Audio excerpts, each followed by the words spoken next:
Welcome to the Backyard Professor Live. It's showtime. Got a very interesting night planned for you tonight. Let's get this show on the road.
Welcome to the Backyard Professor Live. I was going to have James Tabor on tonight, but unfortunately, unbeknownst to me, he had a family emergency. He did email me, and he apologized lavishly for not showing up tonight. We are planning a rescheduling where we will do two different shows, one on his incredible online course of the Gospel of Mark, and his take on the Gospel of Mark. And then his other one will be on the mystical significance of the Apostle Paul and his ascension, as we find in Corinthians. As it so happens, I am personally very interested in this Mediterranean mystical religious underlayment of all of the religions in the Apostle Paul's day, and they go way back into antiquity. I've been working on this subject for quite some time, so we are going to go ahead and talk about this theme tonight, not from Dr. Tabor's point of view, but from the materials that I've been gathering. And I will share with you some very remarkable, interesting ideas on the Ascension materials in lots of different ancient cultures. Let's say hello to everybody. Doug Vincent, my man, how you doing? Heather Reddick, good to see you. Mark Crispin, yeah, baby. That's how it works, yes. Good to see all of you. Okay, so I just finished a 3-hour spiel late last night on the Gospel of John and Joseph Smith's use of some of the imagery that the Gospel of John described: the Logos, light, life, the reason, the Logos becoming incarnate in flesh, him being with God, him being God, etc. The theme that I did not emphasize, because I was focusing on Joseph Smith's misapplication of the Johannine theology in order to propose his own theology, that the Logos coming from the bosom of the Father, which I would translate, I would propose, is a stand-in for the infinitude of the cosmos. The infinity comes into the finite in order to bring the finite back up to the infinite. I do believe that's the message of the Gospels, at least John's. And tonight, we're going to have that theme, but from a much broader cultural construct, from various ancient Mediterranean cultures and societies and some of their themes. I'm going to start with Algis Uzdavnis. My thanks to T.O., who got me into Uzdavnis. This particular text is the ascent to heaven in Islamic and Jewish mysticism. It is one of the really interesting, good rundowns, 2011. Let me start by sharing this idea from him that is, hey, Noah Heininger, Yes, it started already, my man. We are in it. So in the introduction, Uzdovnis says, oh, thank you, Doug. That is very, very kind. The mystical ascent to the sky as central to the Hermetic tradition, and this includes going back to the Egyptian, which I will explore with you tonight, and up into the later Greek mysticism. This stuff was all over. Now, of course, the different cultures had the various different inflections. They utilized some imagery overlapped. Some of them used other kinds of imagery than other cultures. The theme was the same, even though the cultural construct fit with the local group. And so, starting with the ancient Egyptian pyramid texts, now these go way, way back. They really do. The ascent to heaven of various royal and priestly heroes is prominent in Near Eastern and Mediterranean cosmological, liturgical, and salvation systems, soteriological systems. Now, at the same time, what these systems, what this religion covers is the political, the juridical, and the socio-mystical dimensions. And he explains that. This metaphysical, and of course, the metaphysics was written down. Now, a lot of their rituals, a lot of their materials were performed at night, during the day in buildings that was off view from the public, etc. So, I mean, there were groups of people who got together and performed the rituals live. They also wrote things down. Sometimes the mysteries were not allowed to be divulged, as in the Eleusinian mysteries. It was death if you did that. So stories began to be told, which, ironically, and it's only been recent, now that we know what we're looking for, and now that we know what we're looking at, the mysteries were divulged, but it's in an esoteric coded language that we call mythology. Interestingly enough, through time, as the centuries went by, these stories also made their way into fairy tales and fables. And it's remarkable how well preserved they are. It's a huge story. I'm not going to get into that aspect of it. I will eventually in some videos, but not right now. Hey, MM, it's okay. You can watch the video and we'll catch you after work. Thank you for dropping by. We appreciate that. So, this metaphysical, as well as the written part, the literary topos of ascent, is fundamental for the proper understanding of Second Temple Judaism. Now, this was the era after the Babylonian captivity. This is post-Ezekiel. The pseudepigraphical book of Daniel wants you to imagine that it is way back there in time with Ezekiel, but it was written about 200 to 180 BC. So that's part of the beginning of what the literature has been identified as apocalyptic, the end of times, the mystical mysteries of the former prophets, revelations, and visions of the end time were beginning to be fulfilled. And of course, everyone was involved in creating all kinds of mathematical calculations. Well, when is the end time going to come? Who has the clues from the ancient prophecies? And so that was a big whoop-de-doo in the ancient times as well. Second Temple Judaism evolved transformed, as it were, into the early apocalyptic Christianity.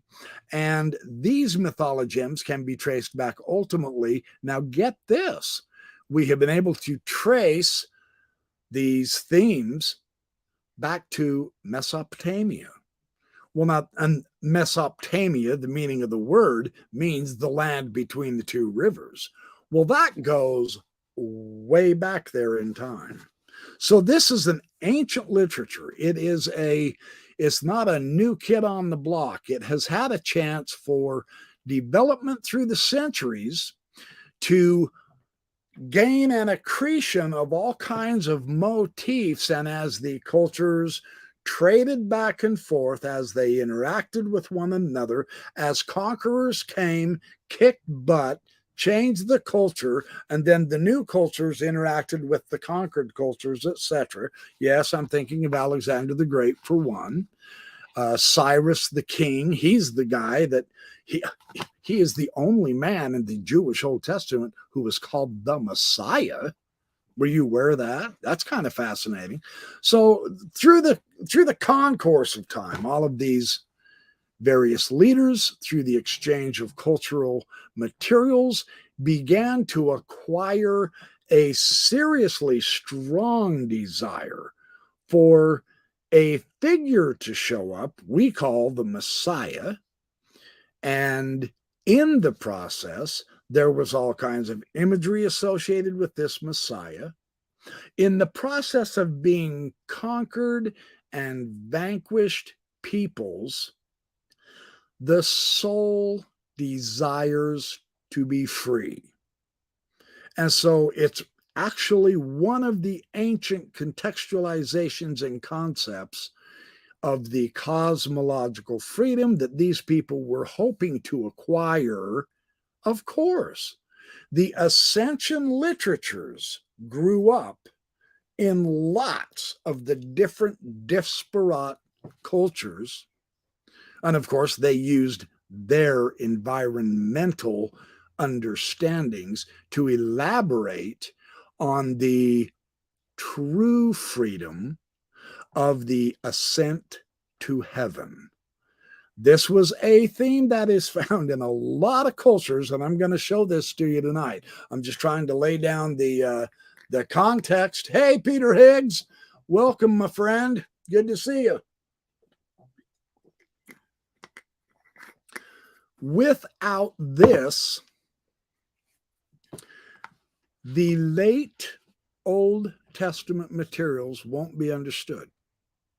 Interestingly enough, that means the intertestamental literature. And we all know by now, I hope. If not, I'll be happy to talk to you about it a little bit. The pseudepigrapha, the materials of the Maccabees, the materials of the books of Enoch, Daniel was another one.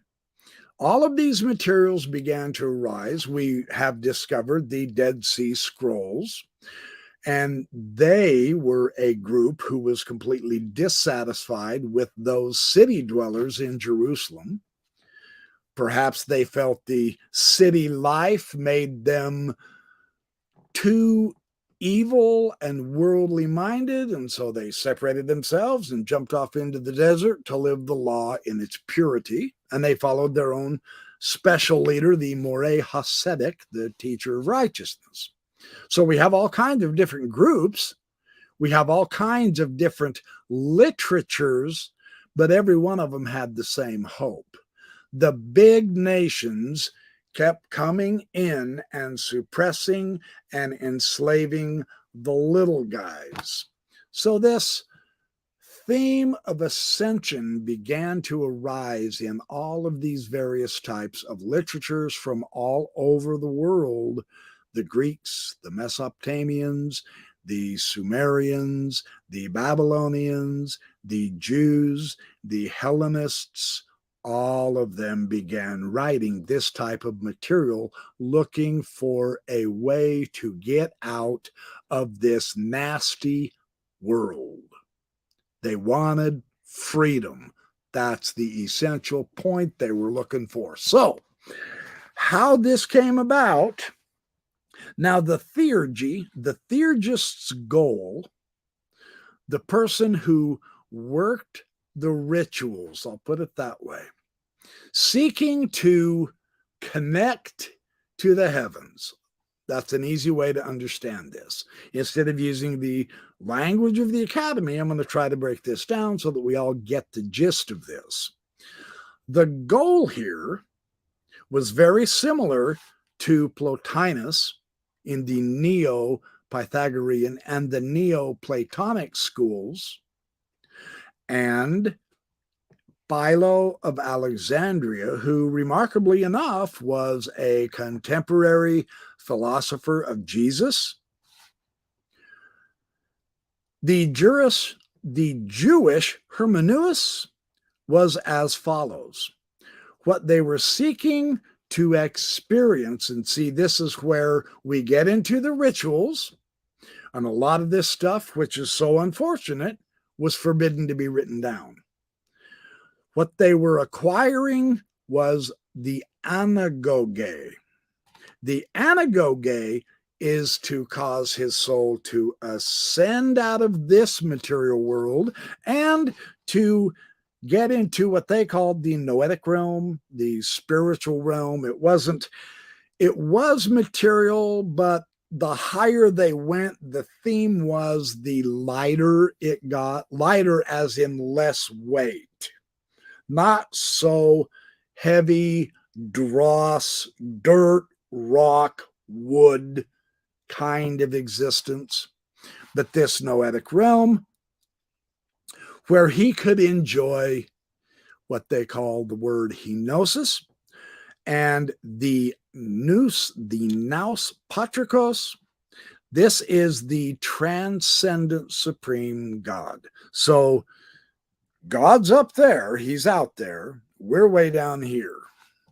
We want to ascend to God. This was the basic philosophy, and I use philosophy on purpose because, like Uzdovnus has said in many of his other writings, the proper role of philosophy is to give men a spiritual existence. It is to have revelation of the reality. If you're not doing that, you're not doing proper philosophy. So there is a extremely strong element of religion, of spirituality in ancient philosophy. Maybe we could do good by studying a little more of those ancient philosophies and try to re-energize our own spirituality. So in this context of the Hellenistic Platonism and the sacramental rites of Theurgy, the term anagoge indicates the elevation of the person, or at least the person's soul, to a level of what they called the archetypes, the principles that ruled the universe. Now, in my discussion last night on the logos, and I tried to explain the semantic range of meaning, that is logos always only translated one way? No, it's not. There's a whole bunch of different ways that it can be translated, which of course gives you a whole bunch of different, though related meanings, but they branch way out. Some of these meanings can deal with the physical world. Some of the meanings deal with the inner intellectual mental world. So this is the theme here where they're saying the higher levels are the levels of what they called principles. One of the principles of the logos was to reason, to be able to use reason, to be able to think things through, to use inductive and deductive reason. If this does that, it might affect something to do that, or it could affect it to do this instead. Which is more likely? We reason things out. Every time I strike someone, it makes them frown. So I can reason that physical violence is a negative thing on my fellow human beings. Well, the world of principles was above us. This is the world of dross, of material. And the Gnostics really took this. The Gnostics, and that was nowadays the scholars say the Gnostics was a branch of, an aspect, I'll say, of Christianity. They weren't a separate religion at all. They just had a different interpretation than some of the other religions in Jesus's day, but they were Christian. They weren't Orthodox Christian because orthodoxy didn't exist for 300 years later after Jesus, right? So you can't say, well, they had the right religion versus the wrong religion, any more than you can say of these early groups, well, they have the right canon of Scripture and this group doesn't. There was no canon of Scripture. That's why in some, the Abyssinian canon in Abyssinia had the book of Enoch. Others didn't. I mean, even today, the Catholic Bible still has the Apocrypha. So we're talking about a fluidity in the society.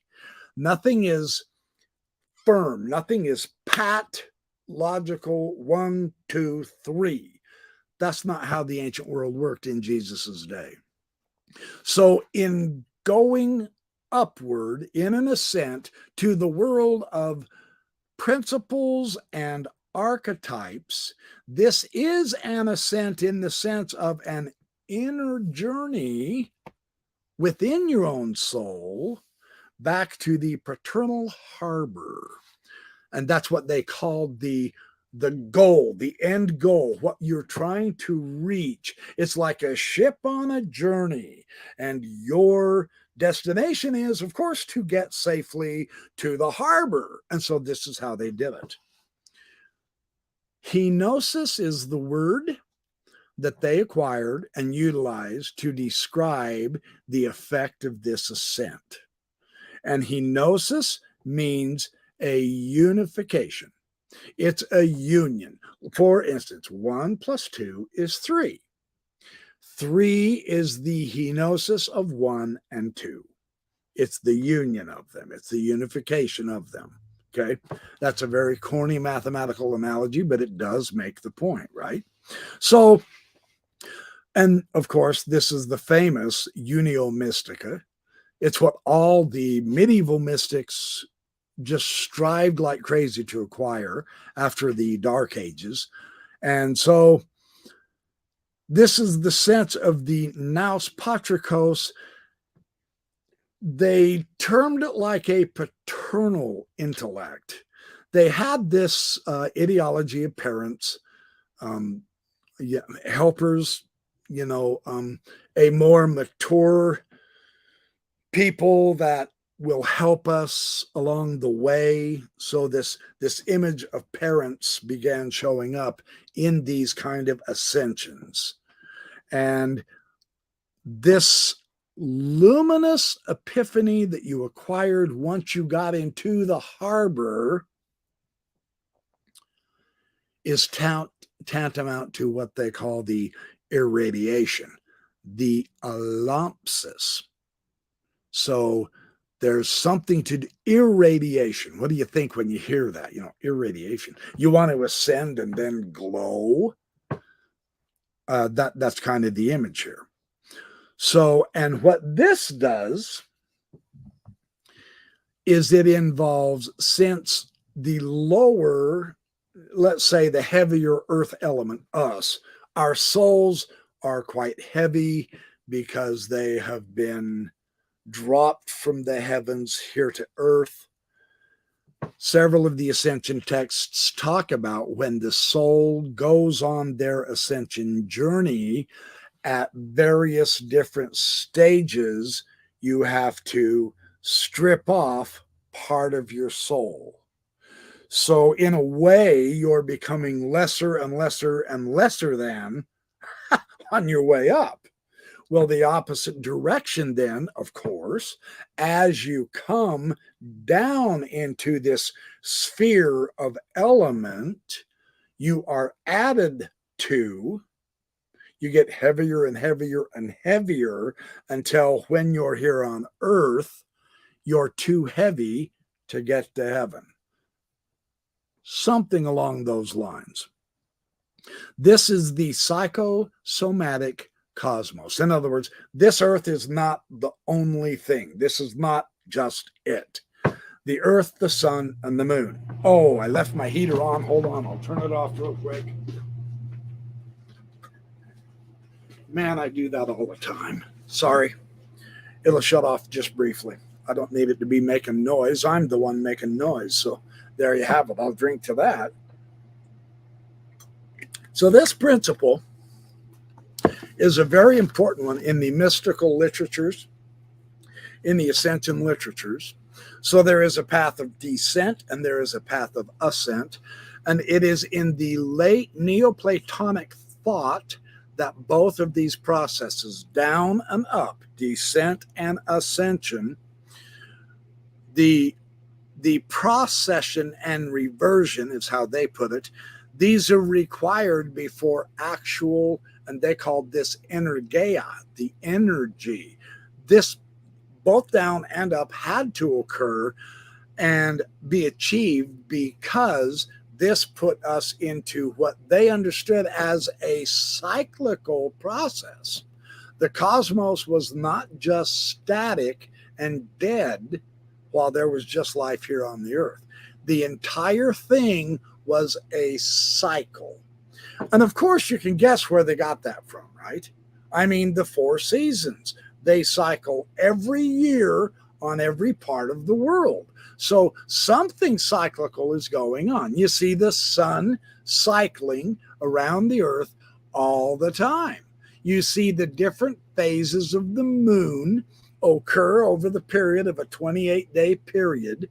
It starts out as a small sliver. It begins to get fatter and fatter and fatter until it's a complete full round orb.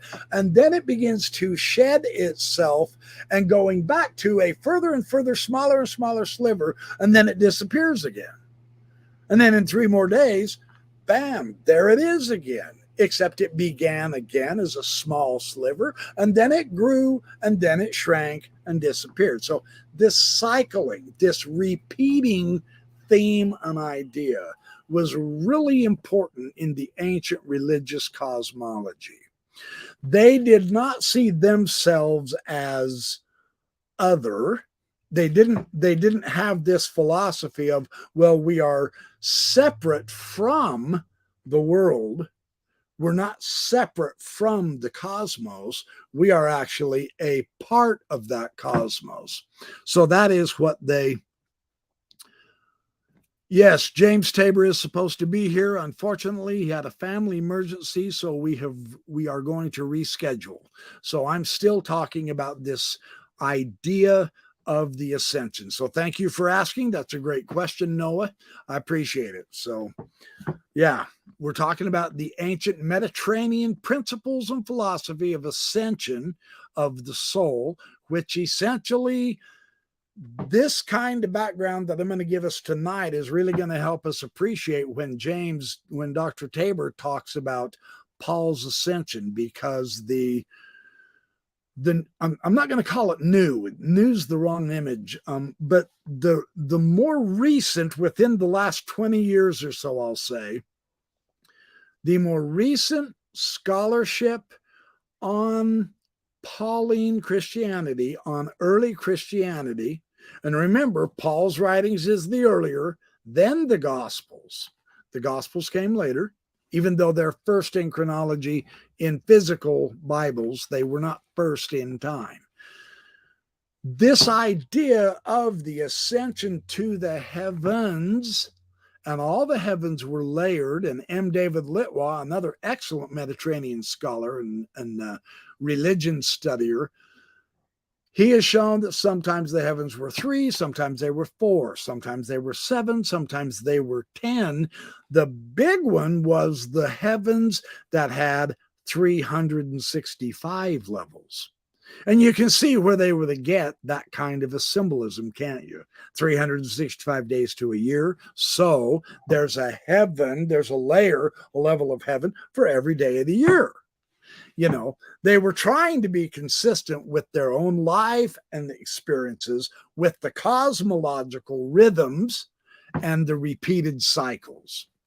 And they were a part of this and they knew it. So the structural model of this recursion, of this constant repeating theme, this governed all activity within their manifested reality. And I say their manifested reality, but truth be told, we haven't really escaped much of the rhythms of the cosmos in 2 millennium, have we? We really haven't. It's still here, it's still ongoing, and it's still going through. Somewhere down the line, we had a circular, so to speak, a repetitious concept of time. Somewhere we ended up going linear. So our modern society lives based with the assumption that time is linear rather than cyclical. And Mircea Eliade on the Myth of the Eternal Return talks about that a lot also. So we are in this cycle, and the idea, now think of a circle. I'll do another analogy for you. This lid off my water can, off my water bottle. The cycle, if you're going around it, if you're going around the rim, there is a place where you're the highest. And then as you descend down this side, there is another place where you are absolutely lowest. And then there is an ascent again. So it makes sense that it's not just about ascent, but it's about ascent, descent in their cyclical reality of life that they were living, both physically and spiritually. Now, what happens is this. Just like us, they saw their loved ones being born, their friends, family, whoever it was, even their enemies. Everyone was born. They lived for a certain time, and then they began to get so old that their health began to decline. Their energy was less and less and less day in and day out. They began to shrink physically. That's why we see little old ladies out there in the world who are old and little. And then eventually they do die and they disappear. They're gone. We bury them. You don't see them again. This set up a philosophy that death is it. It's over. You die, you're done. Others said, no, that doesn't quite fit this cyclical universe that we inhabit. We're on such a small part of this process, of this generation and regeneration, that we can't see the whole picture. We can see the upper level while we're alive. We can see us ascend, get to a pinnacle, and then we can see ourselves descend, and then it ends at ground level. We die and we're buried. The Egyptians had a way to say, and they used the sun as the example. The sun does appear in the east, goes all the way across the sky, and sets in the west. I mean, it disappears. And when it disappears, the light, the heat, the influence of the sun, it goes away in large part also. It's dead. It's gone. It's over. The Egyptian had this image that the sun was in an underworld they called the Duat. And what it did is once it set below the horizon, it just kept turning underneath their feet. And it went all the way down and around and back again. So they used that image of that cycle for our lives, but we don't get to see the entire circular repeating process. So we think death is the end. It's not. When they became oppressed, when they became subjugated and enslaved by the greater, stronger nations, it didn't matter whether it was the Persians or the Egyptians. I mean, they all seem to have taken turns with the Jews, right? Every one of them ruled over the Jews, and the Jews just barely had a couple of shining, fleeting moments of true independence, and those didn't last but a couple dozen years. And then some other great big nation had come in and subjugate the Jews again. Well, they got so tired of the way they were being treated by the various nations that this ascension theme became very prominent, as did the descent theme of the coming of a Messiah. And it happened, I'm going to say 180 BC, sort of as a meager beginning. I know Cyrus was earlier, and he was called a Messiah. He was the savior of the Jews. He said, yeah, go back and rebuild your temple on. That wasn't the kind of Messiah they were expecting. Okay, this was a guy who was going to get rid of their enemies. In the meantime, they had to maintain their spirituality. They wanted to keep their connectedness with the cosmos. That was their whole theme.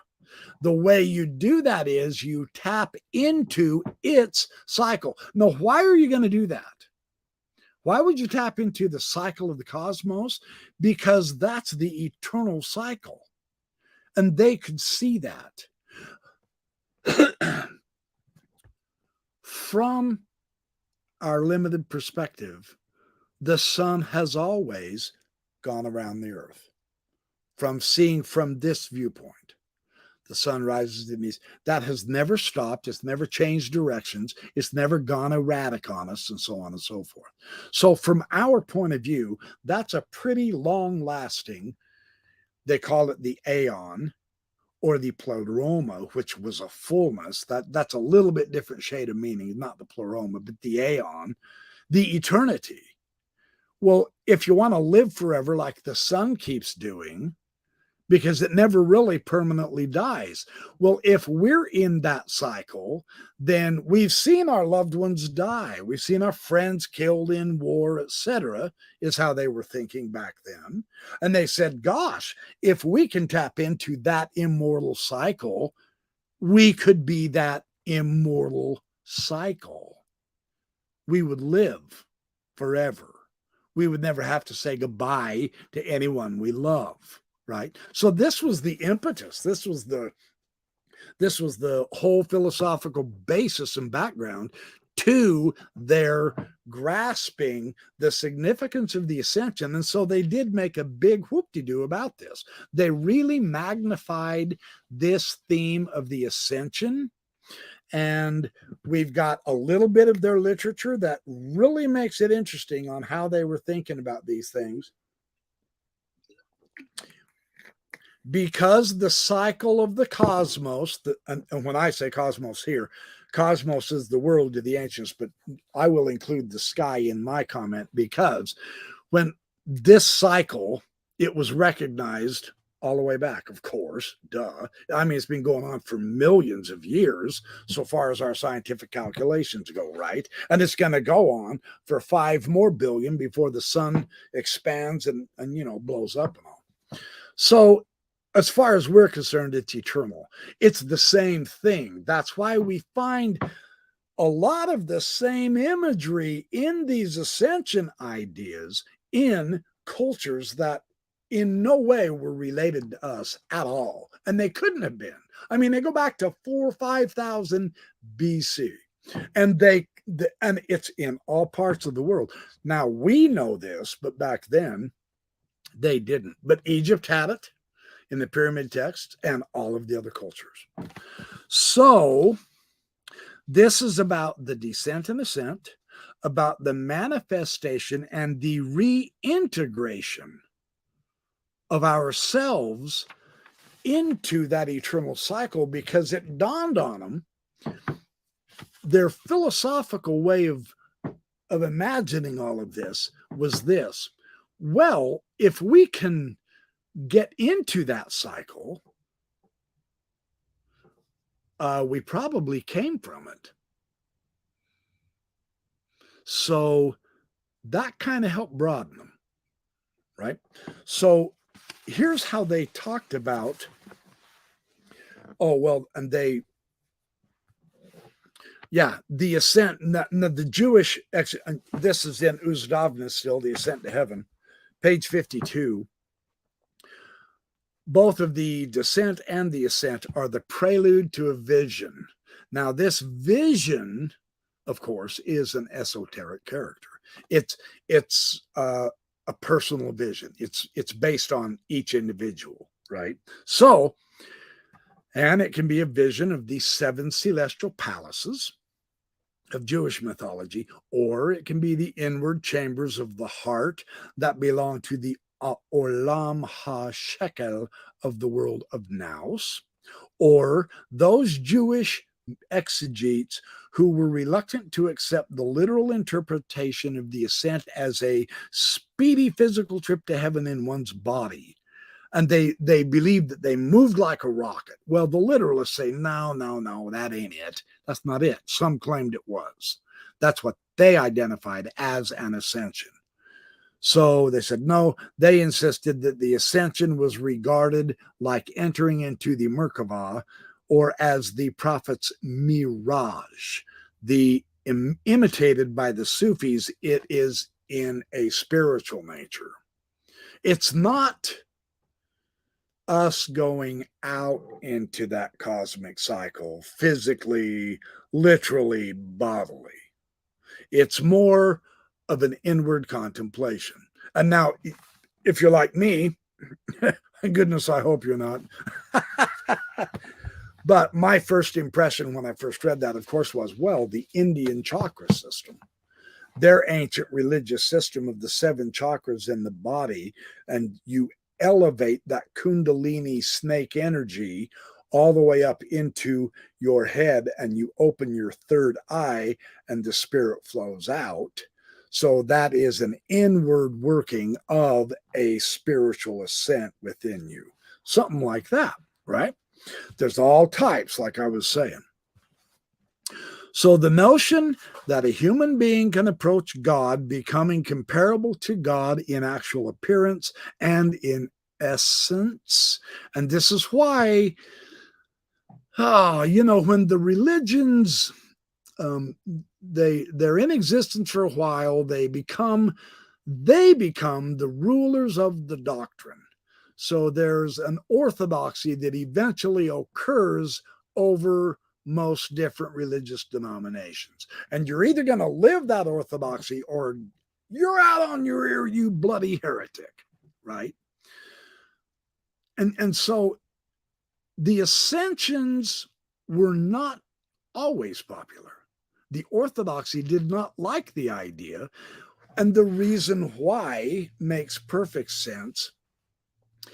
If you're going to tap into, and I'm going to call it the celestial cycle, if you're going to tap into that celestial cycle, the reasoning, the logic was that you had to become celestial in order to get into that cycle and be eternal. So you had to become it. You had to become its essence. Well, of course, the orthodoxy, those guys in charge of this, are not going to like that idea. The essence. No, you don't become in essence. So,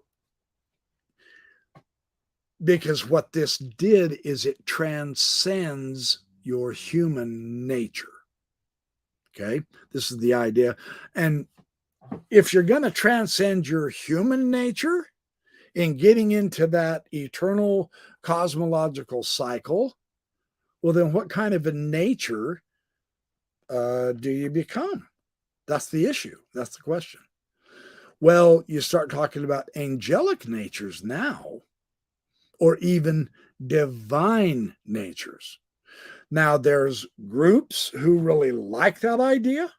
There's other groups who say, not having it. So this ascension causes tension. Hey, that'd be a good t-shirt, wouldn't it? Ascension causes tension. Yeah, baby. Just like my Yeah Baby shirt. Yeah, I got to get that made. Hey, Lorena, welcome. Tim Rathbone, welcome. Oh, Goonie, the last Goonie. How you doing, my brother? James Tabor, unfortunately, couldn't make it tonight. So I am talking on the theme, but I'm stepping back behind where Tabor is going to take us, and I'm going to give you the overall Mediterranean context of the idea of the ascension, the cyclical descent and ascent. Okay, so that's what I'm doing here. So the angelic identity, interestingly enough, and sometimes when you study the rabbis, you don't really realize that it did occur in Judaism, in Second Temple Judaism. And that's why Uzdovnus is saying we have to pay attention to this background in order to grasp what the New Testament actually means. And M. David Litwa says that too. And now James Tabor is coming on board. And now the backyard professor is also agreeing with them. So this gets really mystical, spiritual, and our day and age has lost all of this. We don't like any of this stuff. In order to understand why their philosophy is such that it is, and they wrote the way they wrote and how they lived their lives, however, we study it from their perspective. That's what we're doing here. Well, the pious Hellenistic philosopher would approach by following the Platonic rites and the revelations of love. And what these do is they bring the lover to contemplation of the divine beauty. Now, we have, the Totheon Kalon. It makes him a friend of God, the Wali Allah in Sufi terminology. Now, this idea of this divine beauty, we kind of have an advantage over the ancients that they didn't with our space telescope. Because what the James Webb Space Telescope is showing, and if you have not looked up these images, you're cheating yourselves. Go look up the James Webb Space Telescope. It will absolutely floor you how gorgeous the universe is. It is an absolute exquisite work of art. No joke. So, and they couldn't have seen that. And yet, for all of that, they really did appeal to this concept of a divine beauty. There's a lot of astronomers now who are saying this universe is a living piece of art. It is so magnificent. I might even, I might pull some up and share some with you just for kicks and giggles. Why not? Oh, no. With my dumb luck, I'll push the wrong button and stop the broadcast. So I'm not going to take that chance. Sorry. Hey, Booker Preston. Hello from Commerce, Utah. Welcome. Hey, T.O. There's my friend, T.O. I have been meaning to call you, my friend. I apologize for ignoring you. Yeah, the calendar is a priestly key. Right on. And T.O. and I are going to do some videos on this calendar idea. I've been so busy, I haven't been able to catch up to you, T.O. Please forgive me. So anyway, welcome. So this idea of this, and this is right down T.O.'s alley. You're going to love this one when you see it in full, T.O. So this idea of divine beauty. Now, they call themselves the lovers of wisdom, right? Well, that's what philosophy means. Philosophy is the lovers of wisdom. And Uzdovnus further says that they are depicted as righteous people. Well, who's the most righteous people?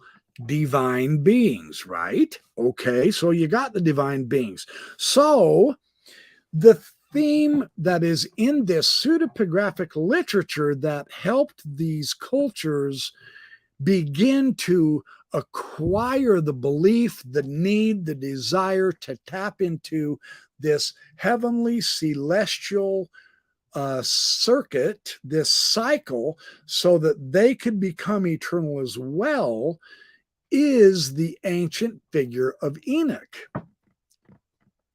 And the reason why is because the Bible, and it's one of the shortest descriptions of anybody in the Bible. It really is. It just says Enoch walked with God and was not, for God took him. That's it. That's all we know about Enoch. So, of course, this is going to invite a lot of thought of, wait, Why would God take Enoch? He didn't die? Well, that must mean, well, where's God? Well, God is up in the celestial realms, in the eternal cycles, and God took Enoch. So that must mean that. Now, here's the reasoning, and it makes beautiful sense. This guy we know was a human. He was here on earth. He was born of a father and a mother. He gave birth to kids. Him and his wives had children. And now all of a sudden, God took him up to this celestial. So obviously, Enoch must have become an eternal one. Enoch must have been, by tapping into that cycle, you get eternal lives and all. So he became divine. This mere pittance of a man, this speck of dust and mud and spit. Well, he became divine.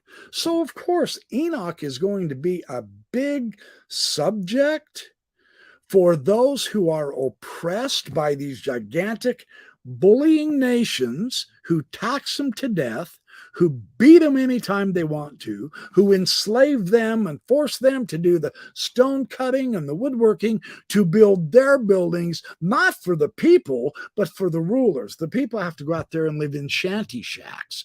The kings and all those live in the palaces. Well, that kind of oppression, with this theme of such a lowly man being taken by God into this circuit, that would catch fire. So Enoch is a big player in this pseudepigrapha, and the dating of it, you can't get totally perfect, but we're saying, as a rough estimate, 200 BC. And the one I'm going to use tonight, Third Enoch by Hugo Odeberg, and the Ascension of Rabbi Ishmael, that dates all the way up into 400 and 500 AD. Some people are saying so. So that's later, but the other Enochs are earlier. Well, this Enoch, this guy is elevated. It says God took him, and he was not. So Enoch was elevated, right? And he was transformed, and we get this in Third Enoch, into someone or something called Metatron. And I'll describe Metatron to you a little bit tonight here in just a little while. So we've got this Metatron for Enoch. This is what is known as an Elohim being. Now, the Hebrew word Elohim, it's interesting because it has some shades of nuance, right? We like to say, well, it's the plural of God. It means gods, and it does. There's no question about that. Elohim can also mean like a chief or the head of a group. So it's the important one.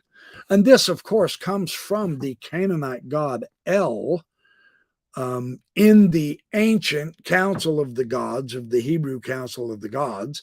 Interestingly enough, Dan McClellan, this coming up Thursday night, is giving an online class on this Hebrew Council of the Gods. You'll want to join that. Just go to danmcclellan.org and jump in. I'm going to be there Thursday night to listen to him. He's real good on that topic. Well, these Elohim beings are light beings. They're gods. They're deities. They're powerful. They are powerful because they're in that eternal cycle, right? They aren't like the human cycle of birth and then just death, and that's it.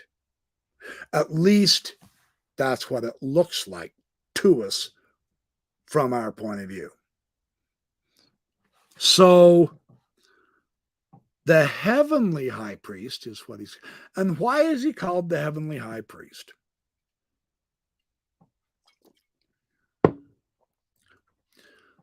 The high priest in the ancient Jewish temple was the only one allowed to go into the Holy of Holies. He was the only one that was allowed to contact God. He represented the deity to the people, and then in turn, likewise, he represented the people to the deity when he went into the Holy of Holies. And they took this stuff seriously. You were struck dead if you walked into that Holy of Holies unworthy or when you weren't allowed. Not happening. So they took it seriously. So if you have an earthly high priest on the mundane sphere, on the mundane human limited finite sphere, of course, the guy who's in the heavenly circuit that is eternal is going to be called the heavenly high priest. All right, that all makes sense. That's good. And of course, the robe and the crown of the high priest. Now, the crown, the gold crown. We always think, oh, you're just so arrogant and cocky and all that, and you're too worldly and all that jazz. Well, no, because what he's doing is he's wearing symbolism. The robe itself represented the veil between the finite and the infinite. It could be a metaphor, as it were, for the limiting, because the robe does limit, a veil does limit not only your vision, but where you can go physically. It's sealed off. So the crown represents the gold crown, of course, can be the sun. But notice it's always in a circle because our heads are circular. The Jews get into this real big. I don't have time to get into all of this symbolism, but that crown, he's wearing a symbol to give us the impetus to tap into the eternal. He's wearing the eternal symbols because, being the heavenly high priest, the earthly high priest that's going to meet the heavenly high priest, his symbols are going to be transferred to him and the chosen group. In other words, you're going to go from being finite to infinite. So even the clothing is significant here. Even the very name of the person, the heavenly high priest. This is really important because he is God's vice regent in heaven for humanity. You notice how this is expanded here. It's gotten pretty cotton picking big now. Let's keep going. The name of Metatron itself is a title adapted from the Greek term Metathronos, which means the one behind or next to the throne. I know there are scholars who are debating that and discussing that off and on. As a general rule, we'll go with that for the time being. Now, for the Merkava mystics. Now, why are they called Merkava mystics? In the book of Ezekiel, when Ezekiel is lamenting the diaspora, he's lost his hometown. He's been taken captive into Babylon. So he's sitting on the banks of Babylon and he's crying his eyes out. He's saying, this sucks. This is a disaster. While he's in this meditative state and he's so depressed, he has a vision. And in that vision, it's right in Ezekiel 1, 2, and 3. It's the same thing that Isaiah saw in Isaiah 6. In that vision, he sees the throne of God. And, that's where he saw the wheels within the wheels. And there's authors today who say, yeah, he actually was visited by a UFO. They have all kinds of weird, wild explanations for Ezekiel's vision. Well, the name of the throne is Merkava. And so it's called Merkava mysticism. The idea is to get a vision of that throne. Now, where's the throne? Duh, it's in heaven. Okay, to the Egyptian, they didn't see it as a throne. They saw it as a ship. They saw it as the ship of the god. And if you could get into that ship of Re, now Re was the sun god. Well, if you as a person could get into that ship and that ship was in that eternal cycle of the sun, then ta-da, you've got eternal life. It's the same principle here. If you can, the nearer to the throne of God, the more power, the more eternal you are. So that's why it's called the Merkava vision. And the Jews treat this very seriously and carefully, okay? So Enoch is the prototype then, based on what the biblical text said. Very short, just a couple of sentences. He's the prototype of the ascension of deification. And I'll read about his description of his deification in the book of Enoch, and it's incredible. It's amazing. So continuing with Uzdovness here, 54, for those of you who have this, the ascent to heaven in Islamic and Jewish mysticism. I was going to bring this up with James and ask him if he's ever read this, if he's ever read Uzdovness. I think James will really, really like Uzdovness based on the direction that current biblical scholarship is going on the actual spirituality of the early Christian movement. It tapped into this Mediterranean mysticism much stronger. See, this was actually suppressed. It wasn't even allowed to be talked about until the 1980s. And I'm trying to think of who I heard that. I was watching the YouTube video. It was I do believe it's the guy who runs the YouTube Esoterica. Shout out to him. Man, what a magnificent site. It was either him, it was the guy who runs Esoterica, which is so fun to watch. That guy is amazing. Me, I have to read the books. I have to read from all the books. Him, he just does it out of his head. He's incredible. Or it might be the guy who runs Religion for Breakfast. That's another excellent YouTube channel I would highly recommend you read. Religion for Breakfast. Tell him the Backyard Professor sent you. He doesn't know me. I'm a small meat and potatoes guy. He's huge, but he's really good. So what they call post-exilic Judaism, that is after they came back from Babylon and rebuilt the second temple. Solomon Temple got destroyed by the Babylonians. So we are post 600 BC, from 400 BC to 200 BC, I'll say. I don't know how long. They say it took 70 years, if I remember right, unless I'm mistaken that with the translation of the Septuagint, the Greek text. But anyway, they rebuilt the second temple. So post-exilic Judaism is that era where now they have their temple back. Okay. And the temple was a model of the universe itself, is how Hugh Nibley put it. So in this time, now the idea of cosmic and esoteric redemption, which implies the transcending of death through personal immortality and resurrection from the dead, now that idea begins to show up.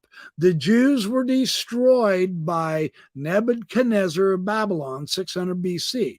I mean, their whole town was leveled. The temple was destroyed. He wiped out the culture. He took the Jews from Jerusalem, enslaved them, and took them back to Babylon.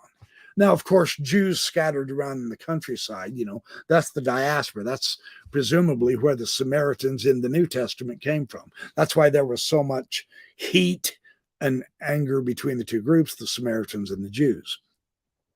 So now that they're back, and now that they are acquiring a personal immortality and resurrection, this begins to show up, and this is where the book of Daniel begins. Now we get this idea. It wasn't in the law of Moses.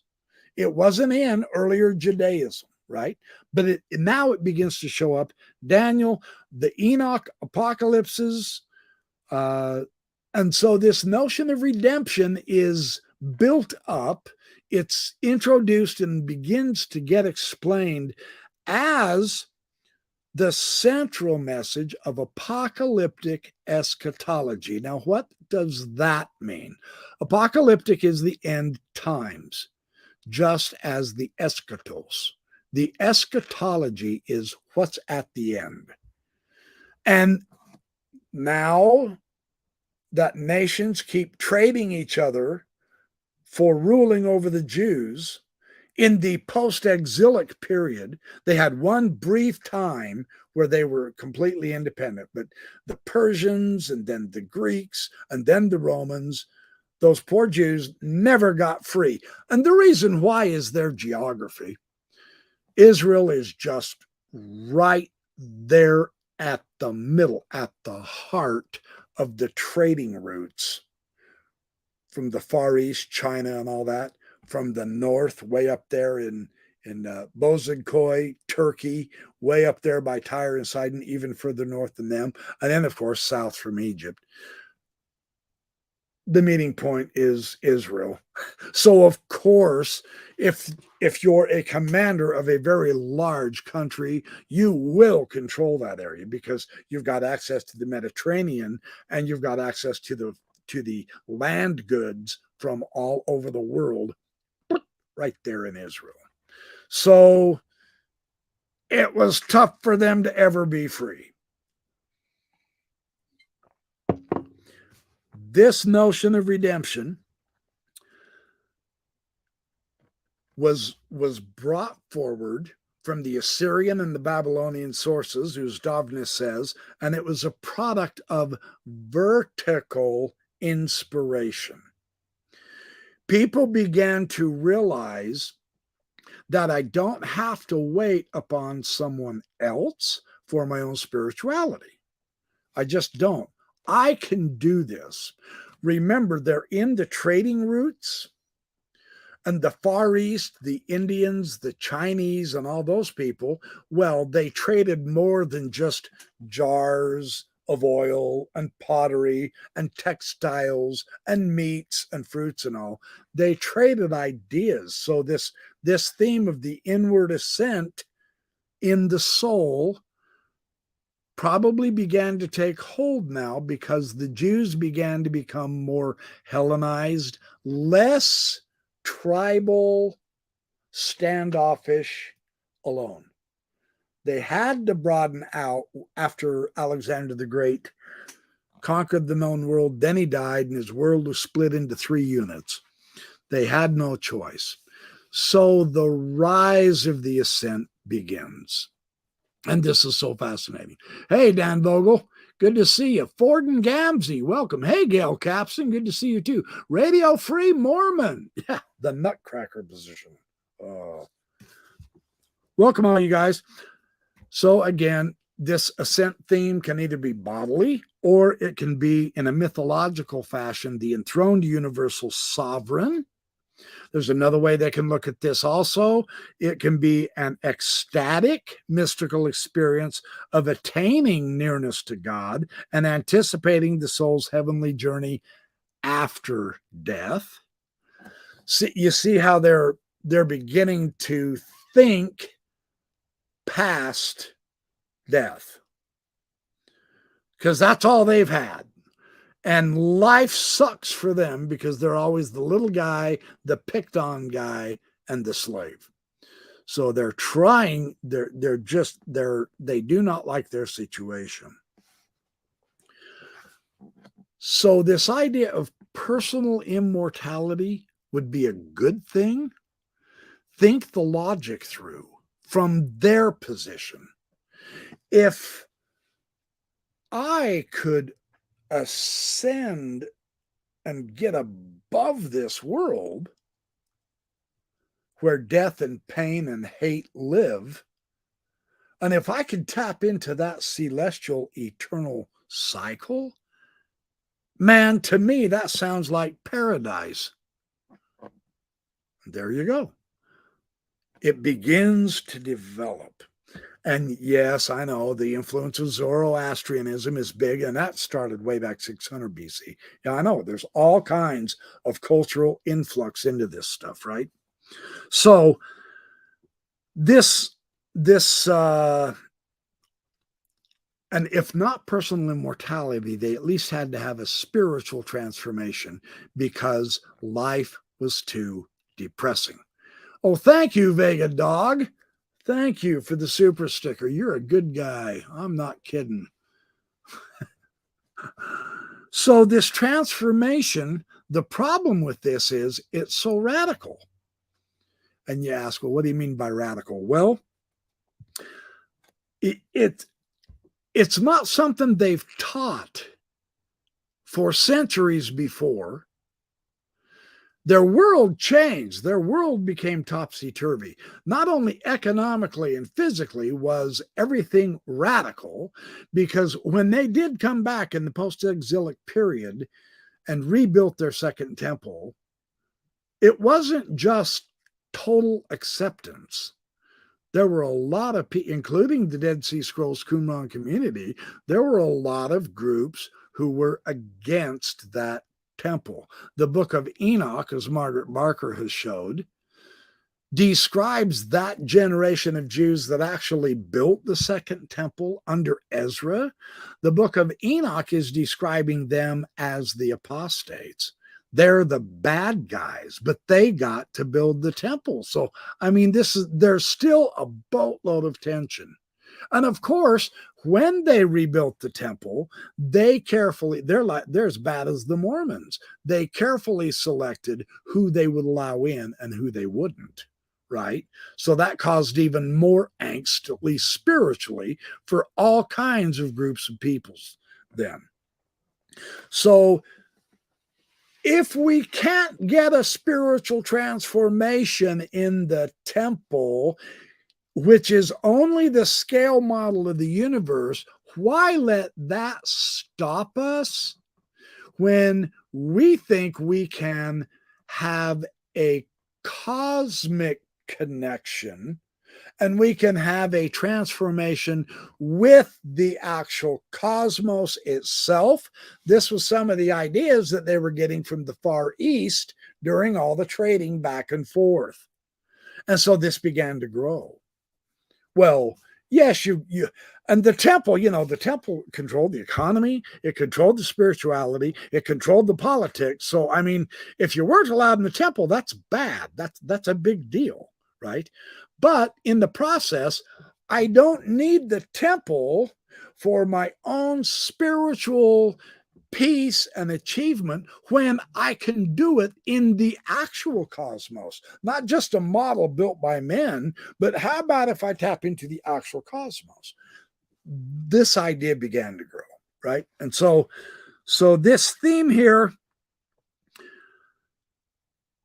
what the effect, instead of going to the scale model of the universe, the temple on earth made by the hands of men, some of these groups and these mystics said, okay, we can tap into this, but here's the issue.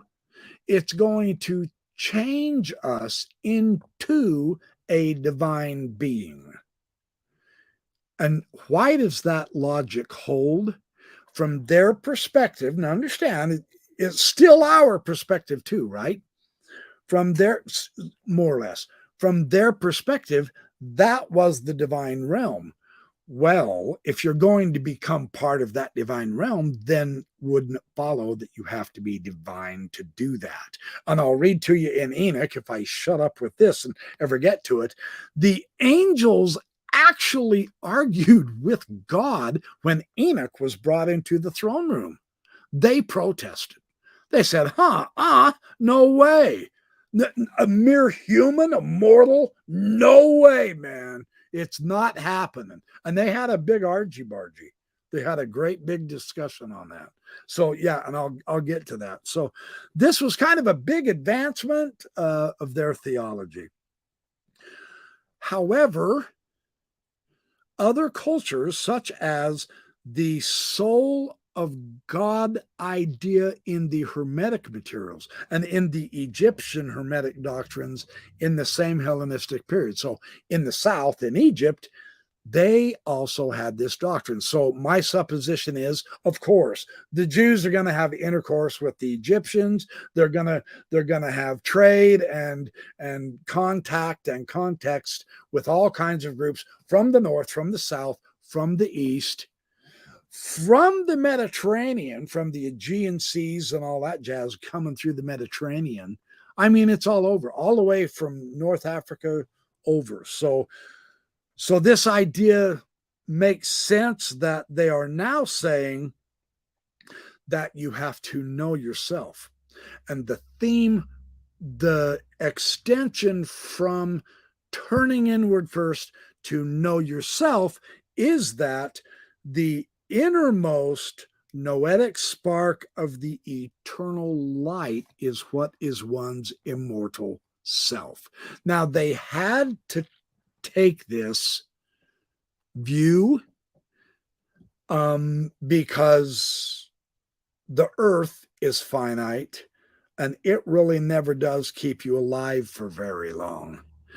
And we're fortunate. We live in an age where medicine is pretty good right now in 2023. We have what's the average life age? 75. I've heard now it's recently gone down just a little bit. But man, back then at age 30, you were considered an old man. And at age 40, most of them were dead.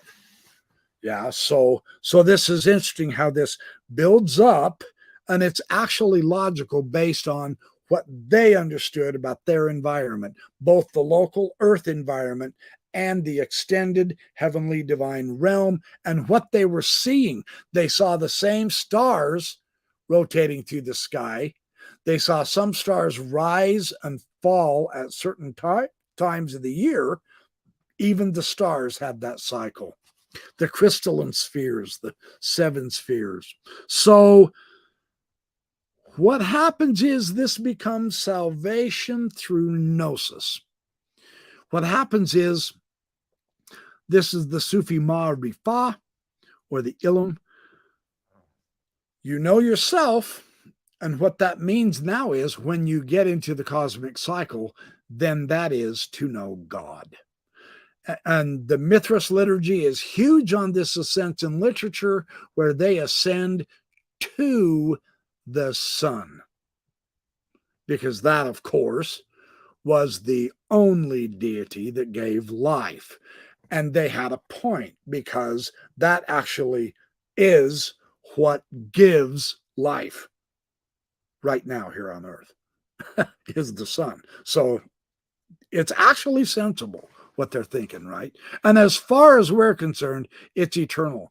We have descriptions of people talking about the sunrises and the sunsets going back thousands and thousands and thousands of years. So we know it's been doing the same thing, obviously. Otherwise, we wouldn't be here, because they wouldn't have survived. So we only know God through the nous. And I forgot my book by Onions. R.B. Onions. The nous is, in short, it's the intellect, the mind, the intelligence that we have in us. Okay, so this nous, that, and it is in us, but that's what is divine, not us, but the nous that is in us is divine. And see, this gets it. Soul is the psyche. Interestingly enough, that word means butterfly. That's kind of fascinating to think about, but that's neither here nor there. Actually, it is, but I won't go there. So, in order to fully know God, to become like God, it makes perfect sense that you start with your own divine element. So again, this idea of inward looking. Right? So, and there's a sudden inner regeneration. There's a spiritual rebirth. The word is palingencia. But this rebirth is in God.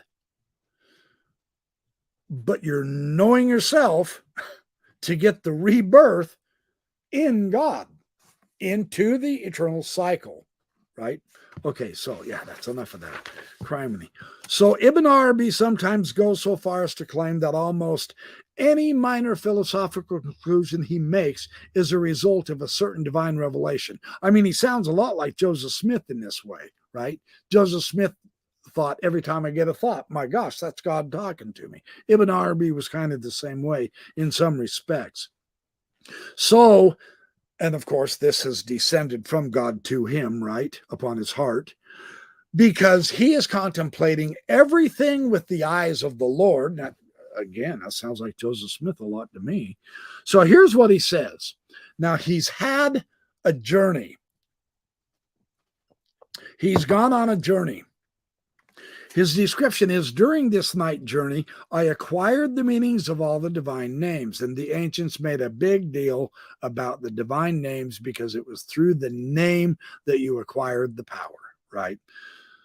I saw that all these names had reference to one named one and to one essence. Understand, the ancient world had the 4 elements, right? Earth, water, air, and fire.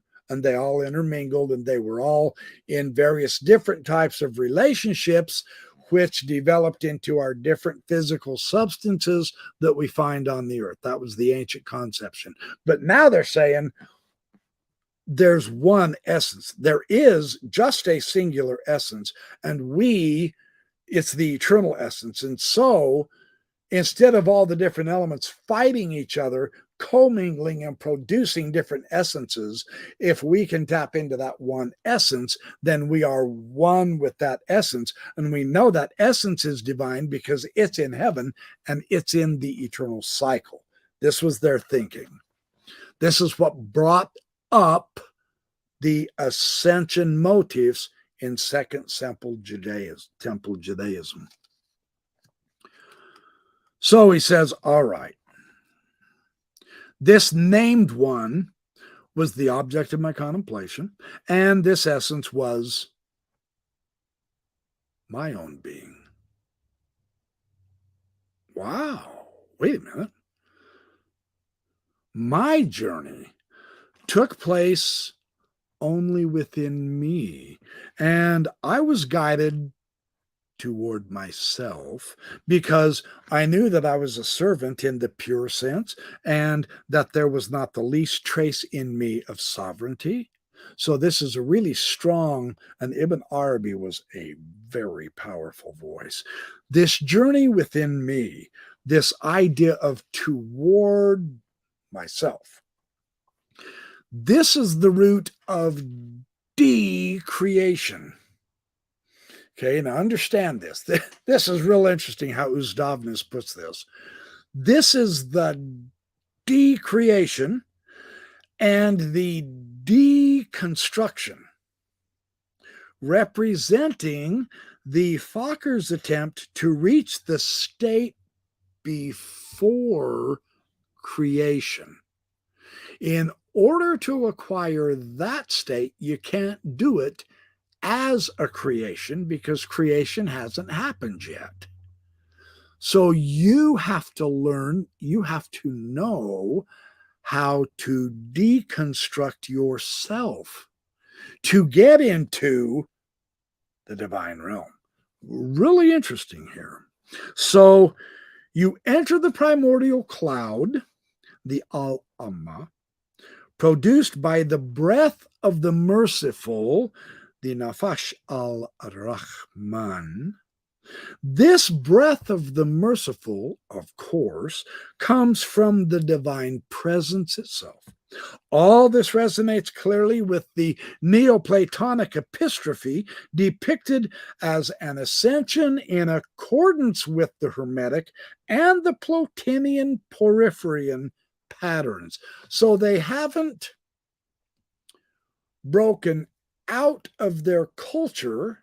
They are acquiring all of the different cultures' themes and ideas, because all of them eventually are going to recognize that you're not going to, in your body, ascend to heaven. If you become a literalizer, you miss the point. You're not going to make it.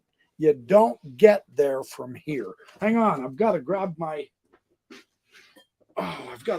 water. I apologize. I'm getting dry. I'm talking like a bat out of heck, and I put you all to sleep. So this root of cosmogony is a journey back to the pure and the simple principle. Well, this is the reverse route of the mystic traveler. He puts off all of his garments and his coverings, which he previously acquired in the descent from the eternal world to this one. So if you're going to go back that way and you're going to go to the time, the place before creation, that means you're not going to have anything physical. So you've got to shed it. That's why it's called a deconstruction. That's kind of interesting, isn't it? They're trying to get logical, and yet in a way they're attempting to be spiritual and mystical. At the same time, they They descended from the heavenly spheres. In this respect, they followed the example of the Babylonian Assyrian goddess Ishtar, and that description of her descent and being flayed alive, or in her ascent, sorry, and she has to take stuff off and she loses everything in order to get to the divine. It's absolutely fascinating. It's also in the Ascension of Isaiah. So one more brief moment, and then we'll move on to in late antiquity. See, Uzdovnus here, this is his depth. I'm only reading just a couple of the paragraphs out of him, but this is his depth. He's one of my favorite authors, thanks to my friend T.O. So in late antiquity, ascension was regarded as initiation. We knew that. Of course, they're going to put rituals to this. Yeah. See, this is what they were trying to accomplish in the scale model of the universe, the temple made by the hands of men. However, because the temple had all the centrality of authority, it could dictate where funds went. It could put different people in different stations of power, etc. Of course, it's going to become corrupt. They start seeking the two things that they aren't supposed to: power and money. So, of course, the way to avoid all that politicking shenanigans is just do it yourself. Have your own ascension into the actual cosmos. You don't have to go through their rituals. Do it yourself. This is where this comes from. So this initiation, and of course it prefigures your death. You can do this while you're still alive. You don't have to wait to die in order to die. You can do this while you're alive. Passing away, it is a revelation of mysteries, of course, and it's the chief precondition, if not the solemn ceremony itself. This is the necessary part of salvation. So, at the core of the initiation, what's the whole dang thing supposed to be about? What do we want from this? One, it takes time. Two, it takes money to get there, etc. This had better be good, right? That's how we think today, yeah? So, here it is. If you've ever read the Cor Cosmu in the Hermetic writings, you'll know that. Tat.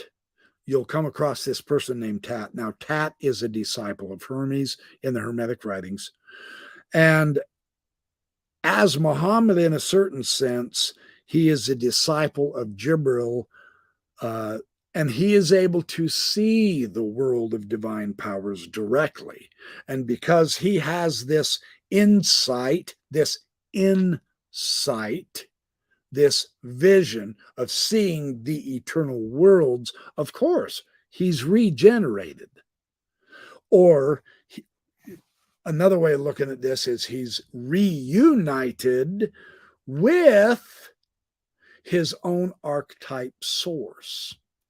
And this is critical in the Enoch literature also. Leonora Leet, in her book, The Universal Kabbalah, I believe it's either the Universal Kabbalah or the Secret Doctrine of the Kabbalah, she talks about that, about Enoch meeting his own divine self. That's who was on the throne. And if you don't grasp that, that's a profound theology.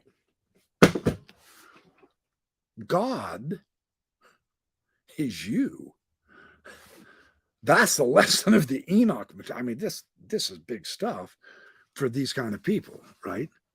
So he is reunited with his own archetype source, the divine intellect. Now, the reason Hugh Nibley made a whole mockery of this. He couldn't stand the Neoplatonic philosophers because they would always be talking about the mind of God. You know, the universe came from mind, and Nibley was kind of more on the sense of being a literal, a physicalist. You know, he followed Joseph Smith. All things are material, even spirit is just a more refined material, right?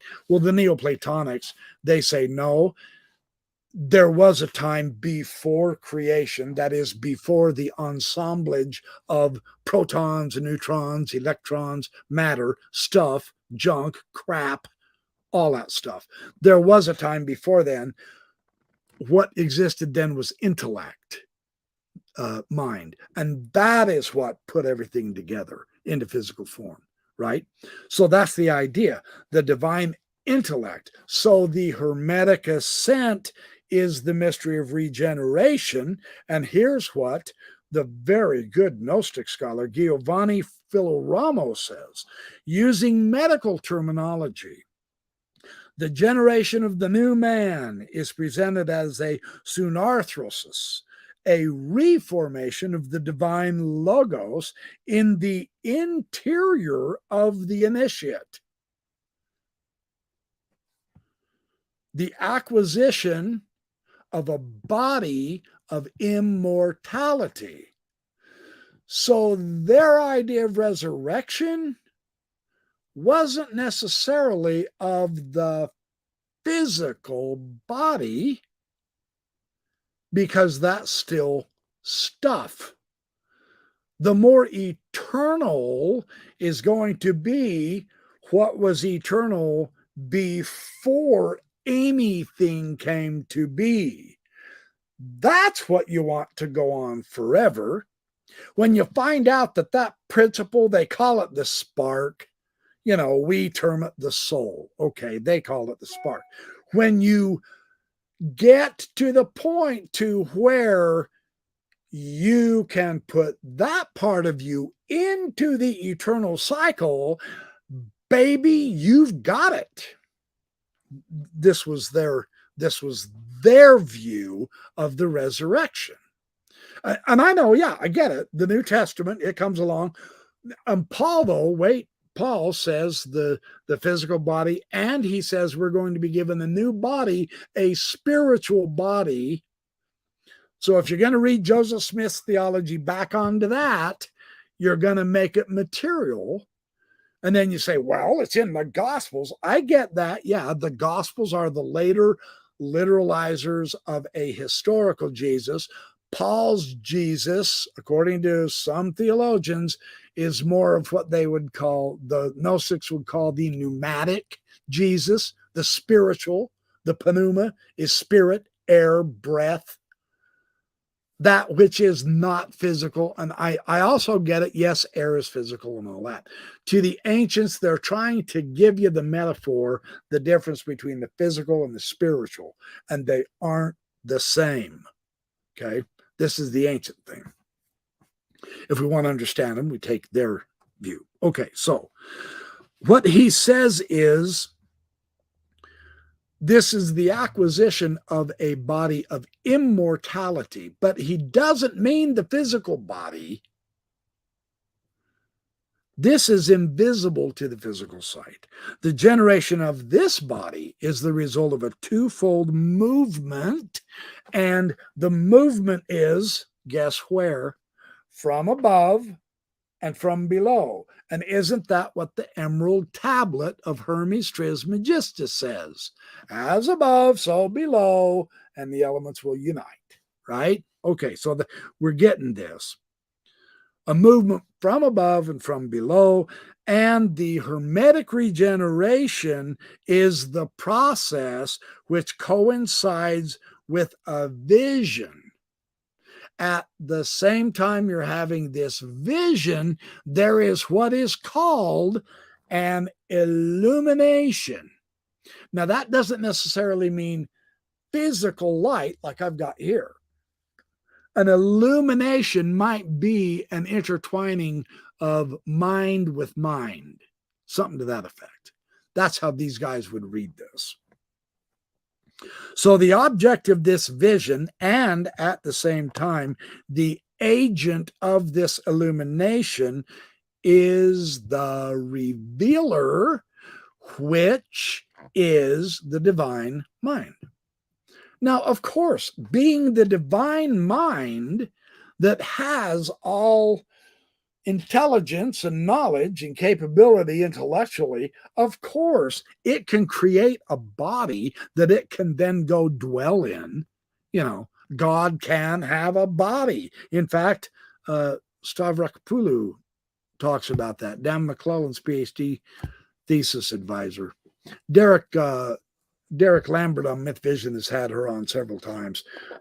God and Anatomy is her book. It's a great book. Boy, I'd suggest you read that. Everybody now recognizes God is always described as a physical body. Why? Because anciently men made God in their own image. And I know that makes the theologians mad. Well, get mad. The evidence is right there in the Bible, you know. Rather than explain it away, Stavrokopoulou explains it. Anyway, that's one of my favorite authors, Uzdognas. And I've taken way too long on him, but it's been worth it. Now, in the pyramid texts, and now we're going to go back to Egypt. I've been kind of in the realm of Second Temple Judaism, but just to show that it goes all the way back into ancient Egypt, the shamanic wisdom in the pyramid text, the mystical tradition of ancient Egypt. This is by Jeremy Nadler. Here's what he says in his text: the mystical experiences of the king during the secret rites, and this happened in the various different pyramids or in the mastabas, the tombs. The buildings were created to reflect the cosmos, right? So the central experience in these rites was that the king was brought to the threshold of death.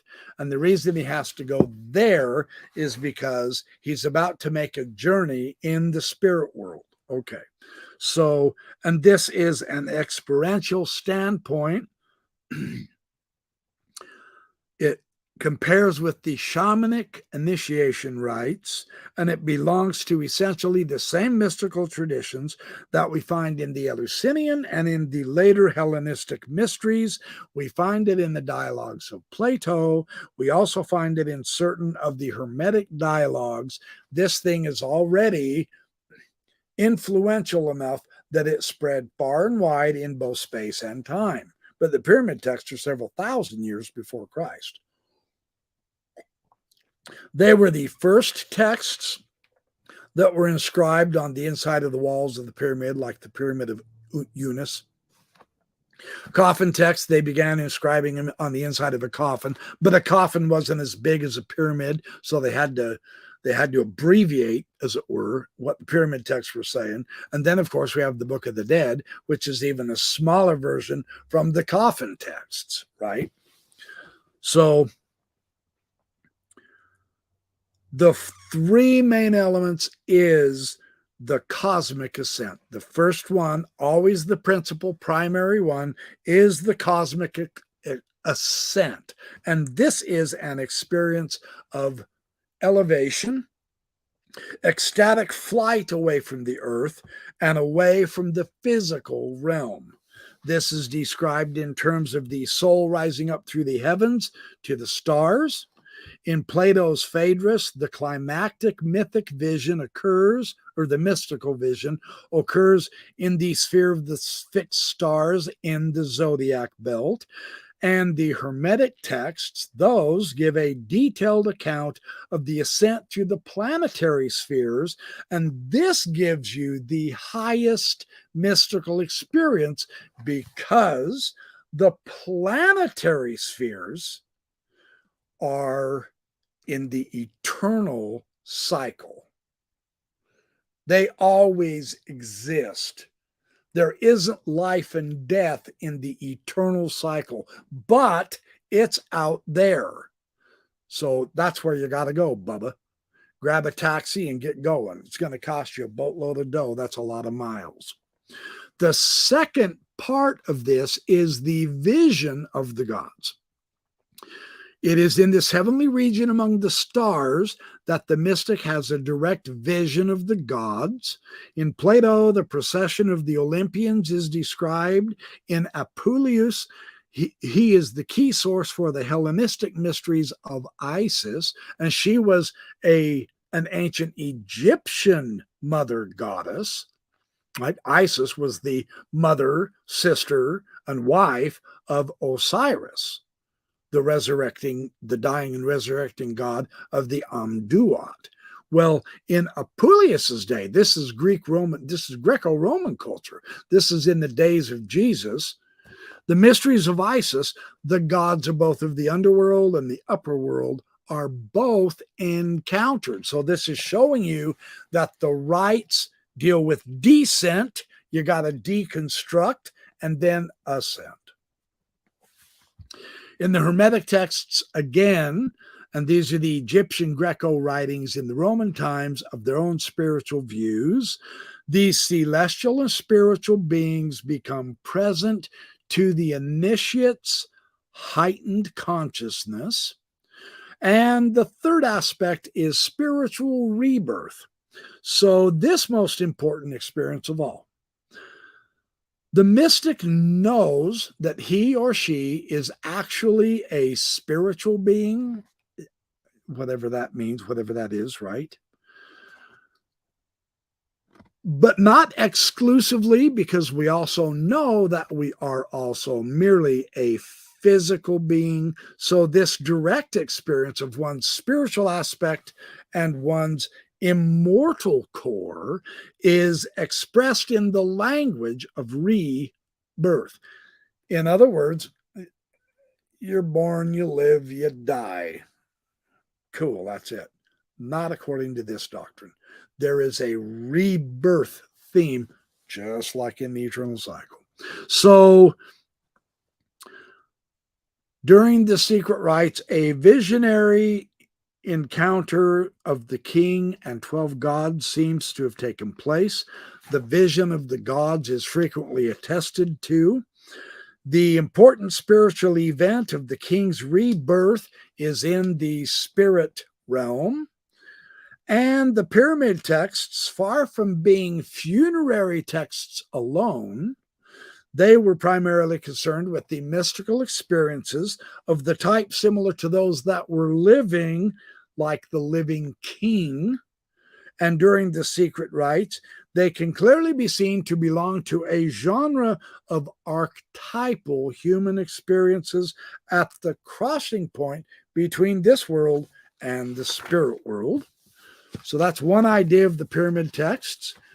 Then let me buzz over to here real quick. Yeah, I want to show you this picture. That's a picture of the Osirian Jed pillar, the backbone of Osiris. It's actually a ladder.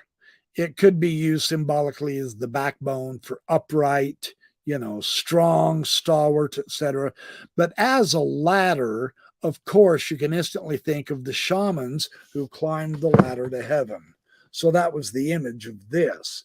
And of course, also being the backbone of Osiris, it can juxtapose with the ladder, because Osiris is the god of the underworld. You need a ladder to climb up out of the underworld to be reborn. So it makes sense that they made it a ladder as well. And of course, Jacob's ladder that he saw, and he said, "This is the house of God, Beit El." Where he saw the angels running up and down the ladder. That could also be maybe a biblical and ancient Jewish description or interpretation of the ancient Indian kundalini with the ladder in the body, that the serpent power rises up and stops at different stations of the chakras. The angels could have been that Jewish counterpart to the serpent energy. That was also in Greece as well. Well, the Jed pillar is sometimes represented as the crossbars, gives the appearance of a ladder. And when he ascends the ladder into the light, he becomes a light bird, and they call it the Ak, AKH, Ak. The inner transfiguration from Ba to Ak is supposed to take place. You become a light being. And this is very reminiscent of it. It involves, it foreshadows the Platonic philosophy and the Hermetic philosophy. The spirit, the Ak, belongs to the sky. The body, the Kat, belongs to the earth. That was the Egyptian philosophy. So, and this sums up the cosmic perspective of the pyramid texts. And their perspective is that the human spirit originates from the celestial regions, and in essence, so we as human beings, we need to realize our own true nature in a cosmic setting rather than just the earthly setting. And that's what the rites do. And the whole theme of this, now I'm on page 313 in Nadler, the shamanic wisdom in the pyramid texts, the idea of cosmic self-realization, because we feel that we are apart from the cosmos, but we're really not. We are a part of the cosmos. It is that recognition that we're not really separate is what the Eastern mystics say is Maya. Maya is not the illusion that the world isn't real. That is not what Maya is about. Maya is the illusion that we are separate beings. That's the illusion. But that's the Far East, and we're not going to get into that tonight. In some respects, we kind of do touch on it, right? So, another important theme is the human self-realization. And this is a cosmic rather than a terrestrial process in order to get that self-realization. The experiential knowledge of one's deepest nature, the divine within oneself. They emphasize that all the flippin' time. That was their context. I've said that enough. Oh, okay.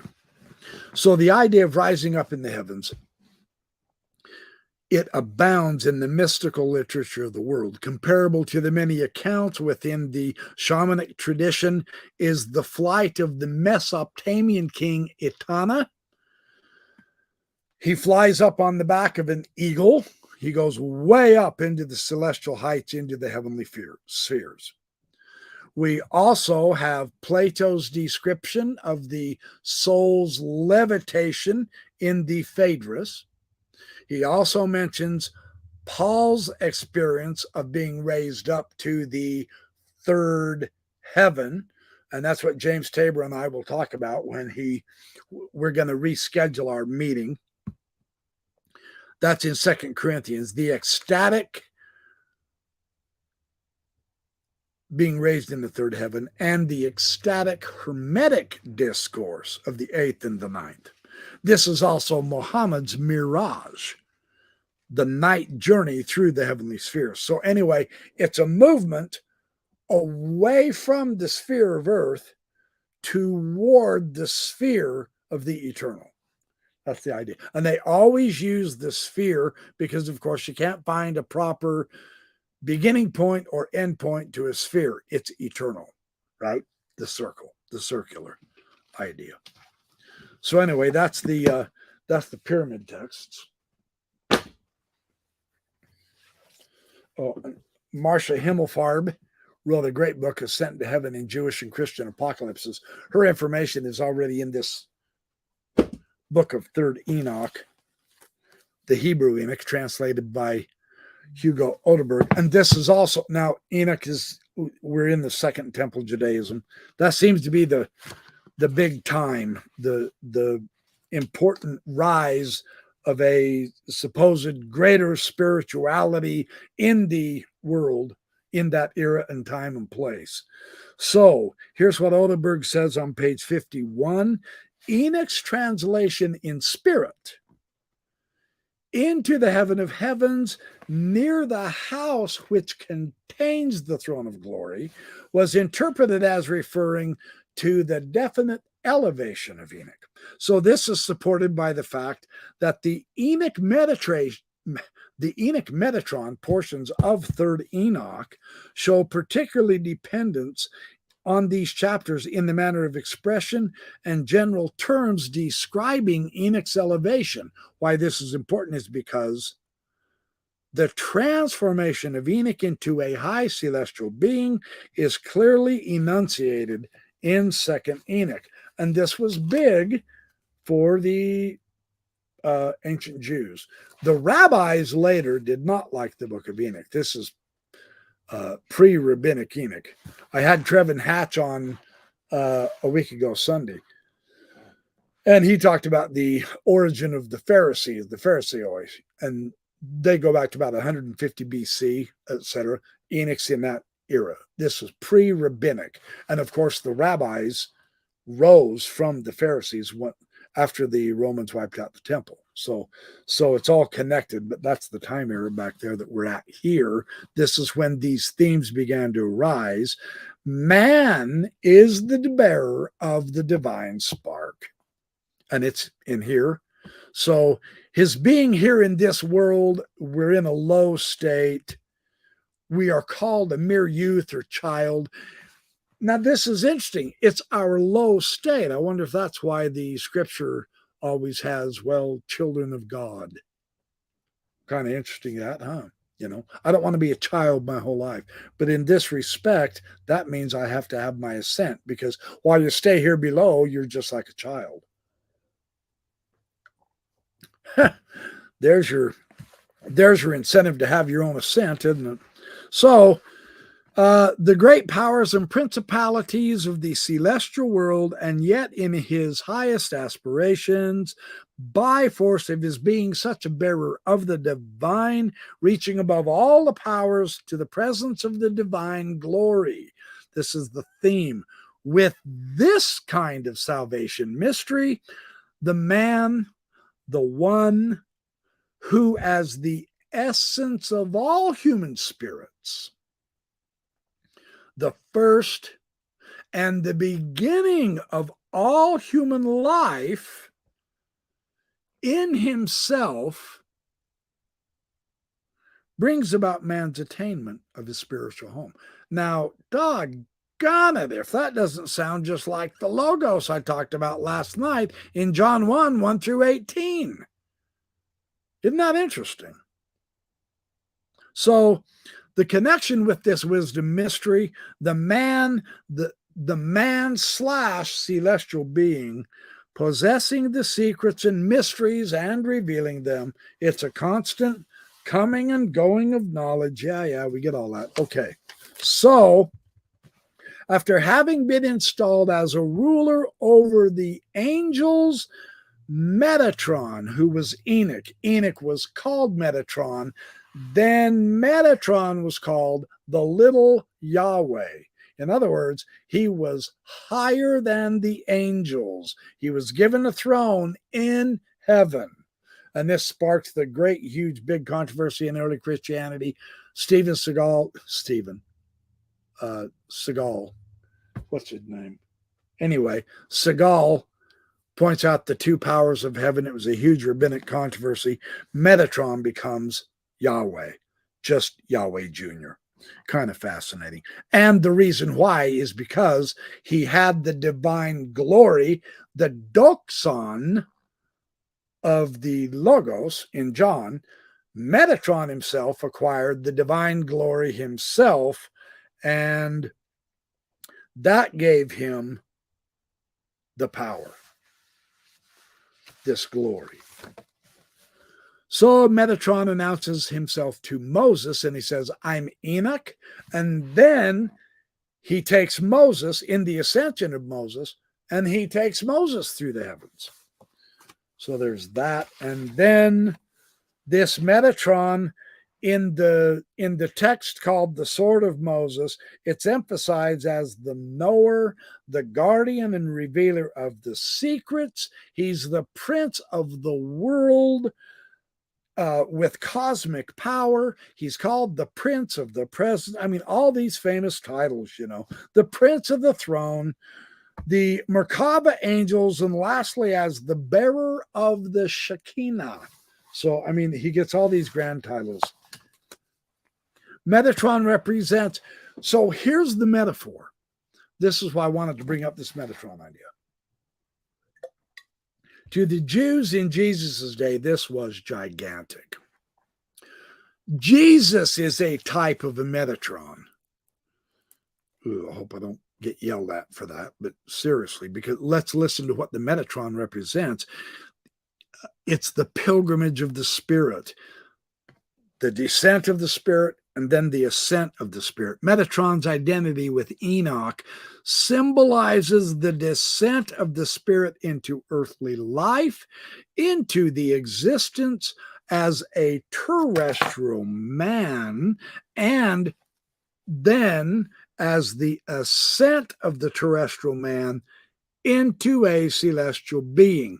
He's representing the cycle. That's what I want to emphasize, because that was what was eternal. So in the Pistis Sophia, there's a reference where Io, Io, Io is spoken out loud 3 times in one of their initiations. And Schmidt says, this is the interpretation, or he translates it, the Pistis Sophia says, this is the interpretation. Iota, the universe came out. Alpha, they will turn them. O, they will become the completion of all completions. So out, turn, and go back in. The equation, the divine in cosmos equals the spiritual in man. We are the small version of that. Microcosm, macrocosm. He represents the ascent of the Spirit to its actual home. The presence of the Shekinah. Now, the Shekinah in some Jewish rabbinical circles was the wife of God. Others say it was the daughter of God. Some say it is God's female half. That is why when Adam was born, in some Jewish traditions, he was an androgyne. He was a half man, half woman. And the fall of man is when he was cut in two and he was split away from his better half. That's why the marriage theme comes about. We're looking for our other half, because male and female created he them. Is how so they interpret it that way. Kind of interesting. So the expression Enoch Metatron symbolizes the unification of both the terrestrial and the celestial man. So Metatron as the primal man, the spotos, the protos anthropos, the spiritual being. Now the primal man is the spiritual being, right? But he's revealed in different righteous men through the ages, and the men, of course, are the patriarchs. You got Adam, Enoch, Noah, Abraham, Isaac, Jacob, Moses, but the Metatron is in those. And then they are called the 7 columns or pillars in Jewish religious thought. And then in the Mandean conception of the one born, the unique or the beloved Son is present in all the messengers. So that's that idea. And then finally, this is the description. I wanted to read this one to you out loud. This is in the, I think this is in the Ascension of Rabbi Ishmael, but he's describing the description of the change of Enoch. So Rabbi Ishmael said, Metatron, the angel, the prince of the presence, the glory of all the heavens, he said to me, as soon as the Holy One, blessed be he, took me in his service to attend the throne of glory, and the wheels, the Galgalim, notice the wheels of the Merkava. So the throne is a wheeled chariot. It's a wheeled throne, right? This is what Ezekiel saw in Ezekiel 1. And he talks about those. And as soon as I was supposed to take care of the needs of the Shekinah, forthwith my flesh was changed into flames, my sinews into flaming fire, my bones into coals of burning juniper, the light of my eyelids into splendor of lightnings, my eyeballs. I mean, he's really getting worked over and completely transformed. out of his material body. He's changing clothes is what he's doing. He's just changing celestial clothes. My eyeballs into firebrands, the hair of my head into hot flames. See, all of this searing, all of this fire, the idea of light and heat, this is part of the doxon, the glory of God. Light is always signified, always put together, symbolized with glory, right? So all my limbs into wings of burning fire, and the whole of my body into glowing fire. In other words, he was completely purified, because that's what fire does. When you do metallurgy, you're getting that metal really hot, then you pound it, put it in the water, pound it, get it hot again and all that. You're purifying it. This is the idea with his body. And on my right were divisions of fiery flames, and on my left were firebrands. They were burning round about me. Storm wind and tempest were blowing in front of me, and behind me was roaring of thunder and earthquake. It's describing his deification, but he can't have mortal contamination. He can't have fleshly weakness, because he's going into the divine realm, which is eternal. And if you're not made an eternal being, you're not going to last in that cycle, which means you're just mortal after all. But they didn't want that. They wanted to be eternal. So Enoch became the big prototype. Enoch became and this was just elaborated in all kinds of different books of Enoch. Okay, have I reached my hour limit yet? Oh my gosh, I'm at 2 hours? I'm really at 2 hours and you guys didn't yell at me? Holy crap, you guys. You want me to quit? I've got some more I can tell you. Let me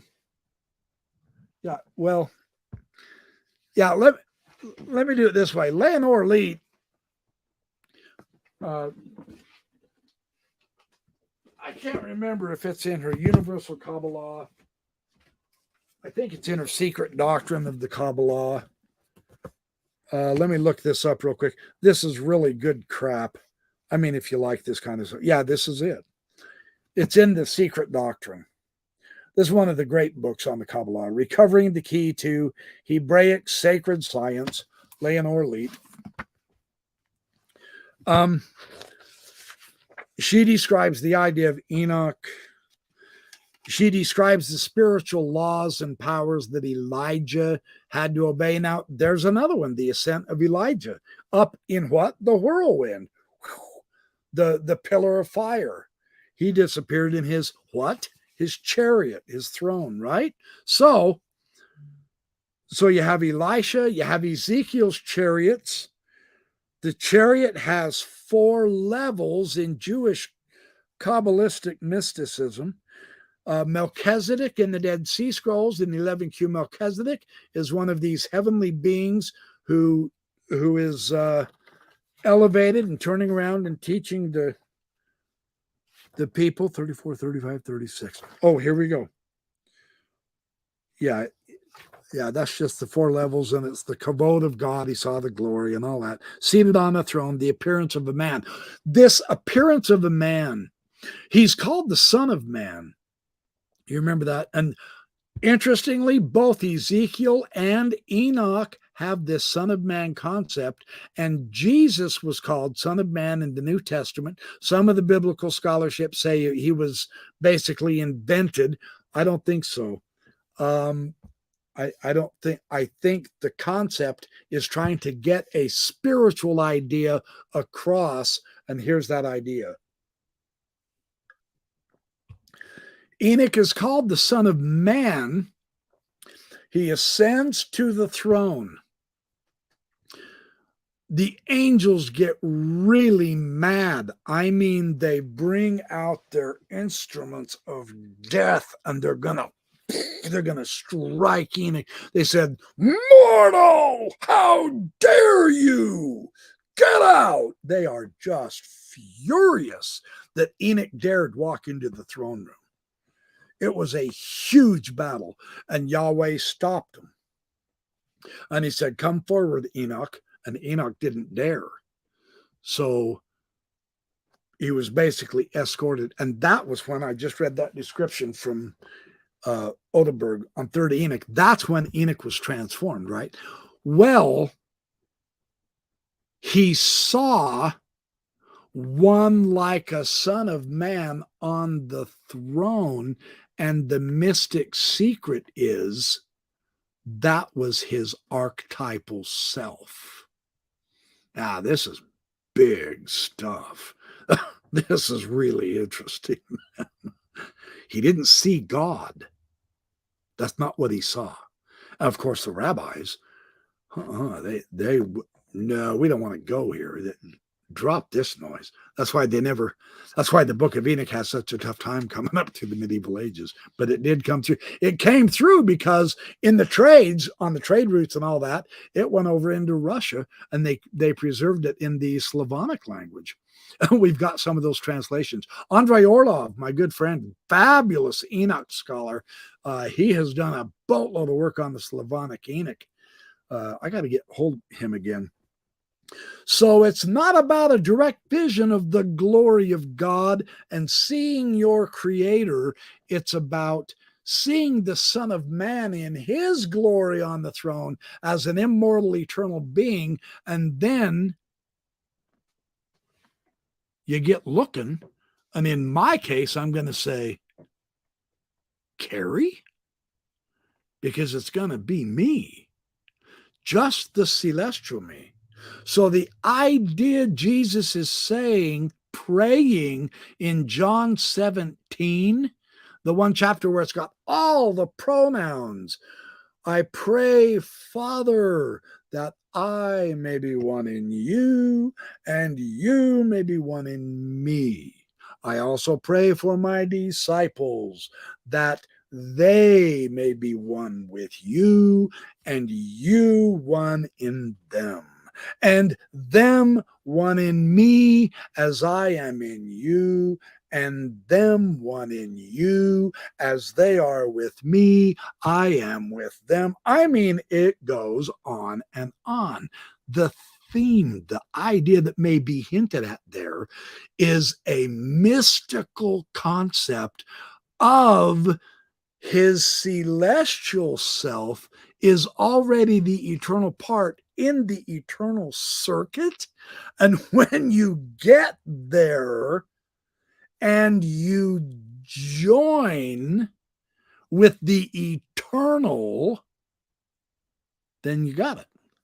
You're there. Ta-da, no more death, immortality. That's quite a concept. I mean, it's very, very interesting. The form was the prophet's own soul. And the creator, now the creator is the God, but you're allowed to see one like a son of man on the throne. That's you. That's the secret. And you're not supposed to tell anyone, so shh, keep it quiet. Keep it down.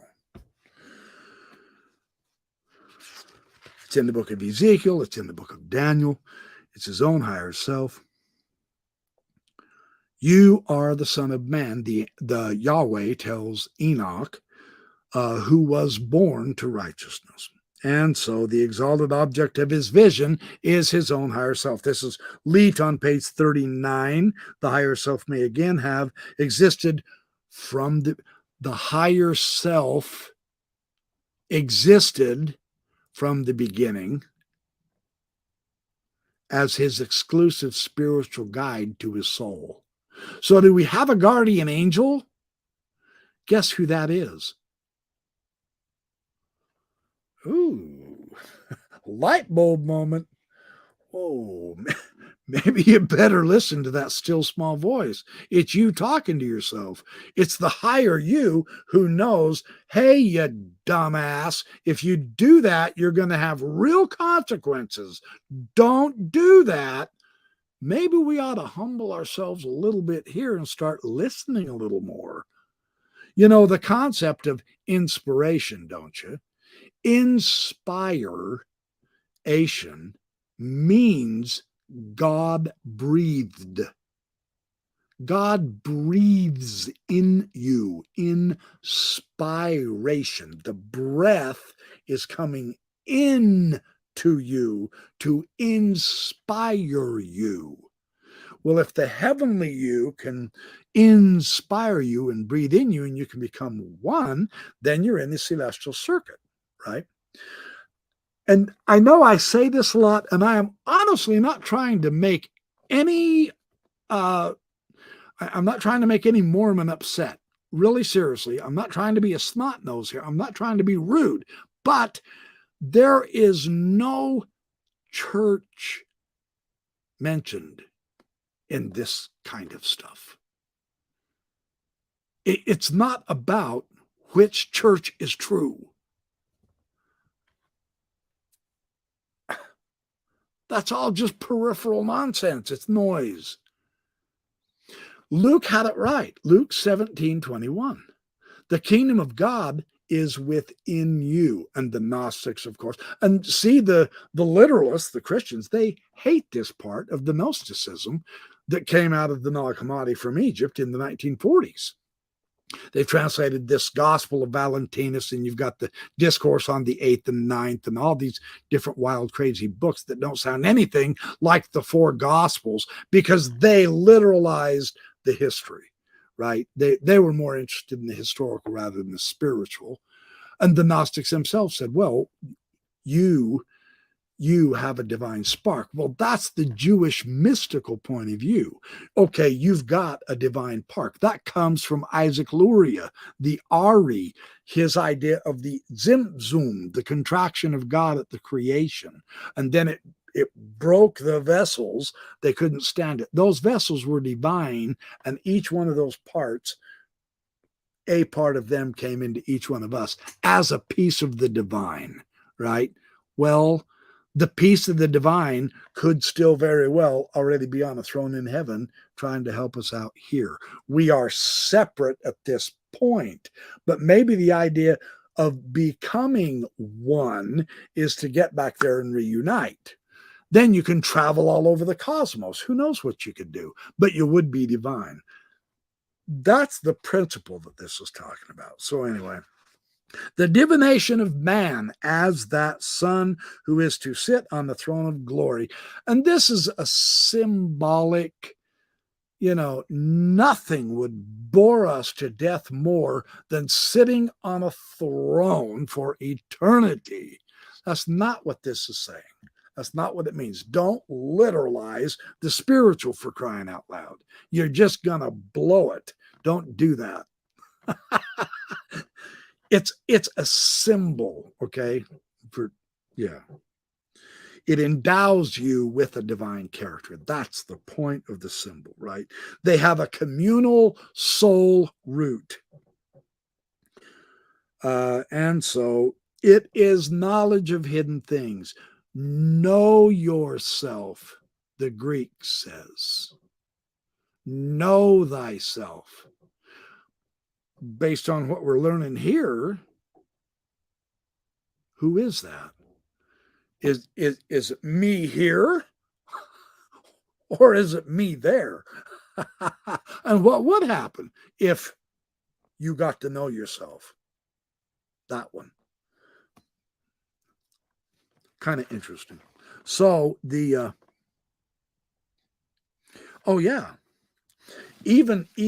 Mani in the Manichaeans, in the Cologne Mani Codex, this connection with the gnosis is involved. This is on page 40 of Leonore Leet.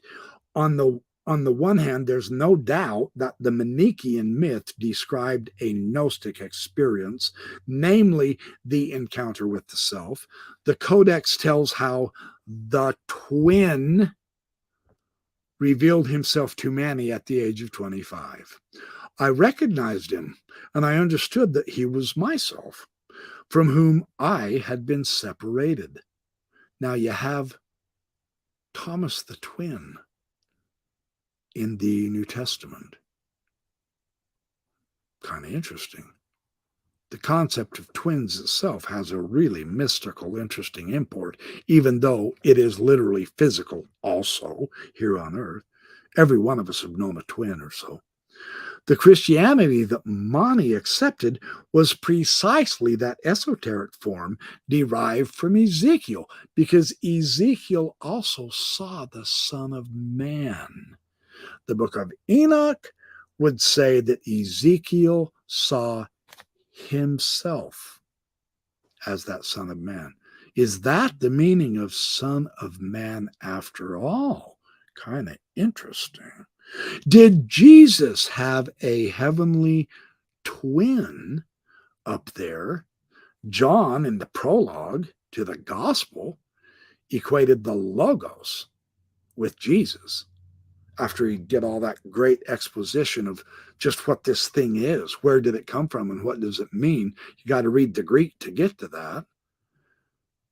But heck, maybe that's who he's becoming one with. So his twin, he says, Mani said, was the Paraclete. His twin was the Holy Ghost.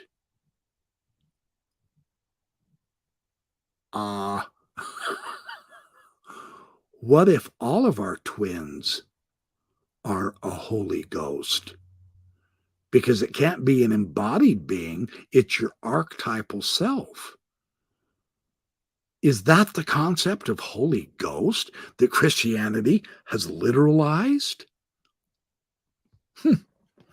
Wow, it might be kind of interesting to explore. I mean, that thought just came bopping into my head. I think my twin may be talking to myself. That just popped in my head. Wow, that's crazy, isn't it? So he did now, and this is the other, he did not indulge in self-deification. This isn't him glorifying himself. Oh man, now I am great and powerful. Fall down at my feet and worship thou me. No, none of that stupid noise. It's not his empirical ego that he's seeing. It is his transcendent self who was the Paraclete.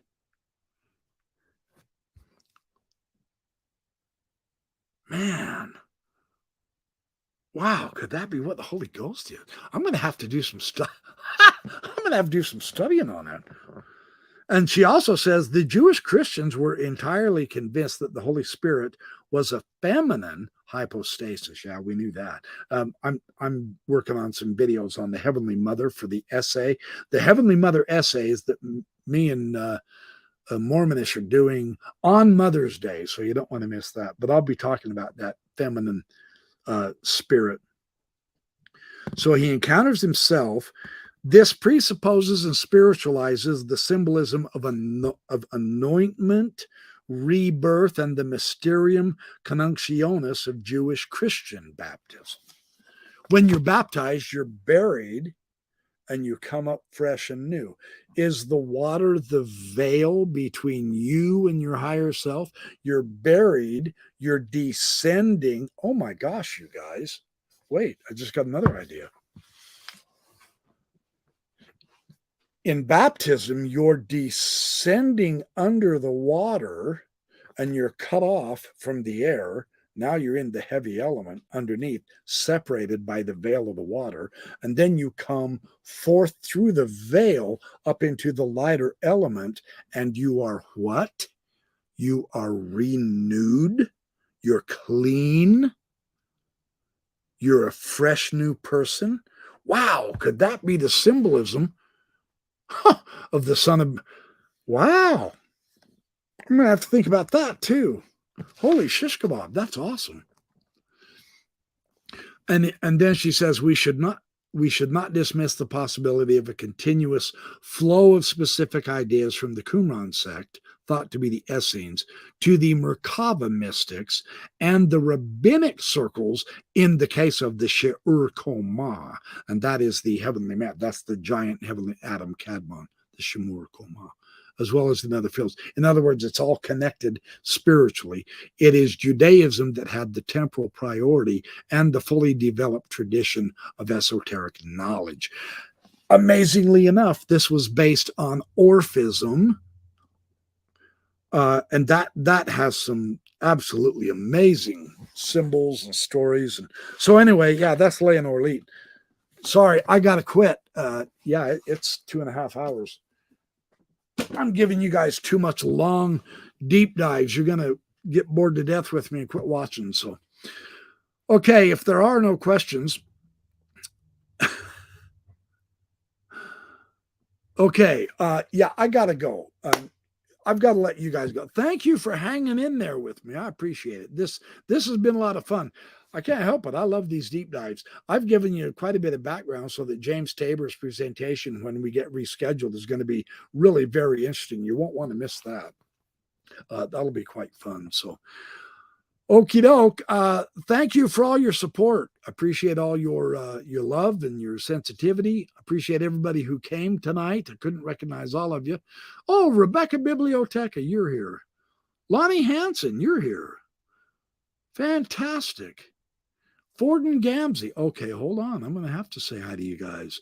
Welcome, everybody. Lorena, I've said hi to you. T.O., you stuck. Oh, yeah, it was Alan Seagal. Thank you, T.O. T.O., you stuck it out with me. Thank you. Advisory warning. Hey, welcome.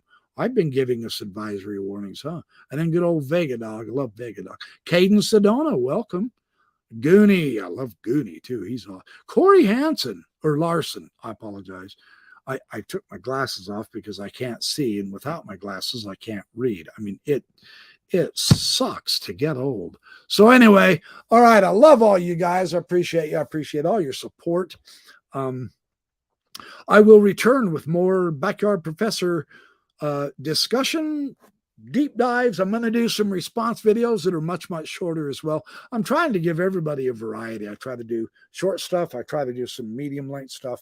And then, boy, this weekend has been the weekend for deep dives, obviously. I spent half my waking weekend making videos, which is awesome. It's a lot of fun to do. So, okay, you guys, I will catch you in the next Backyard Professor Live.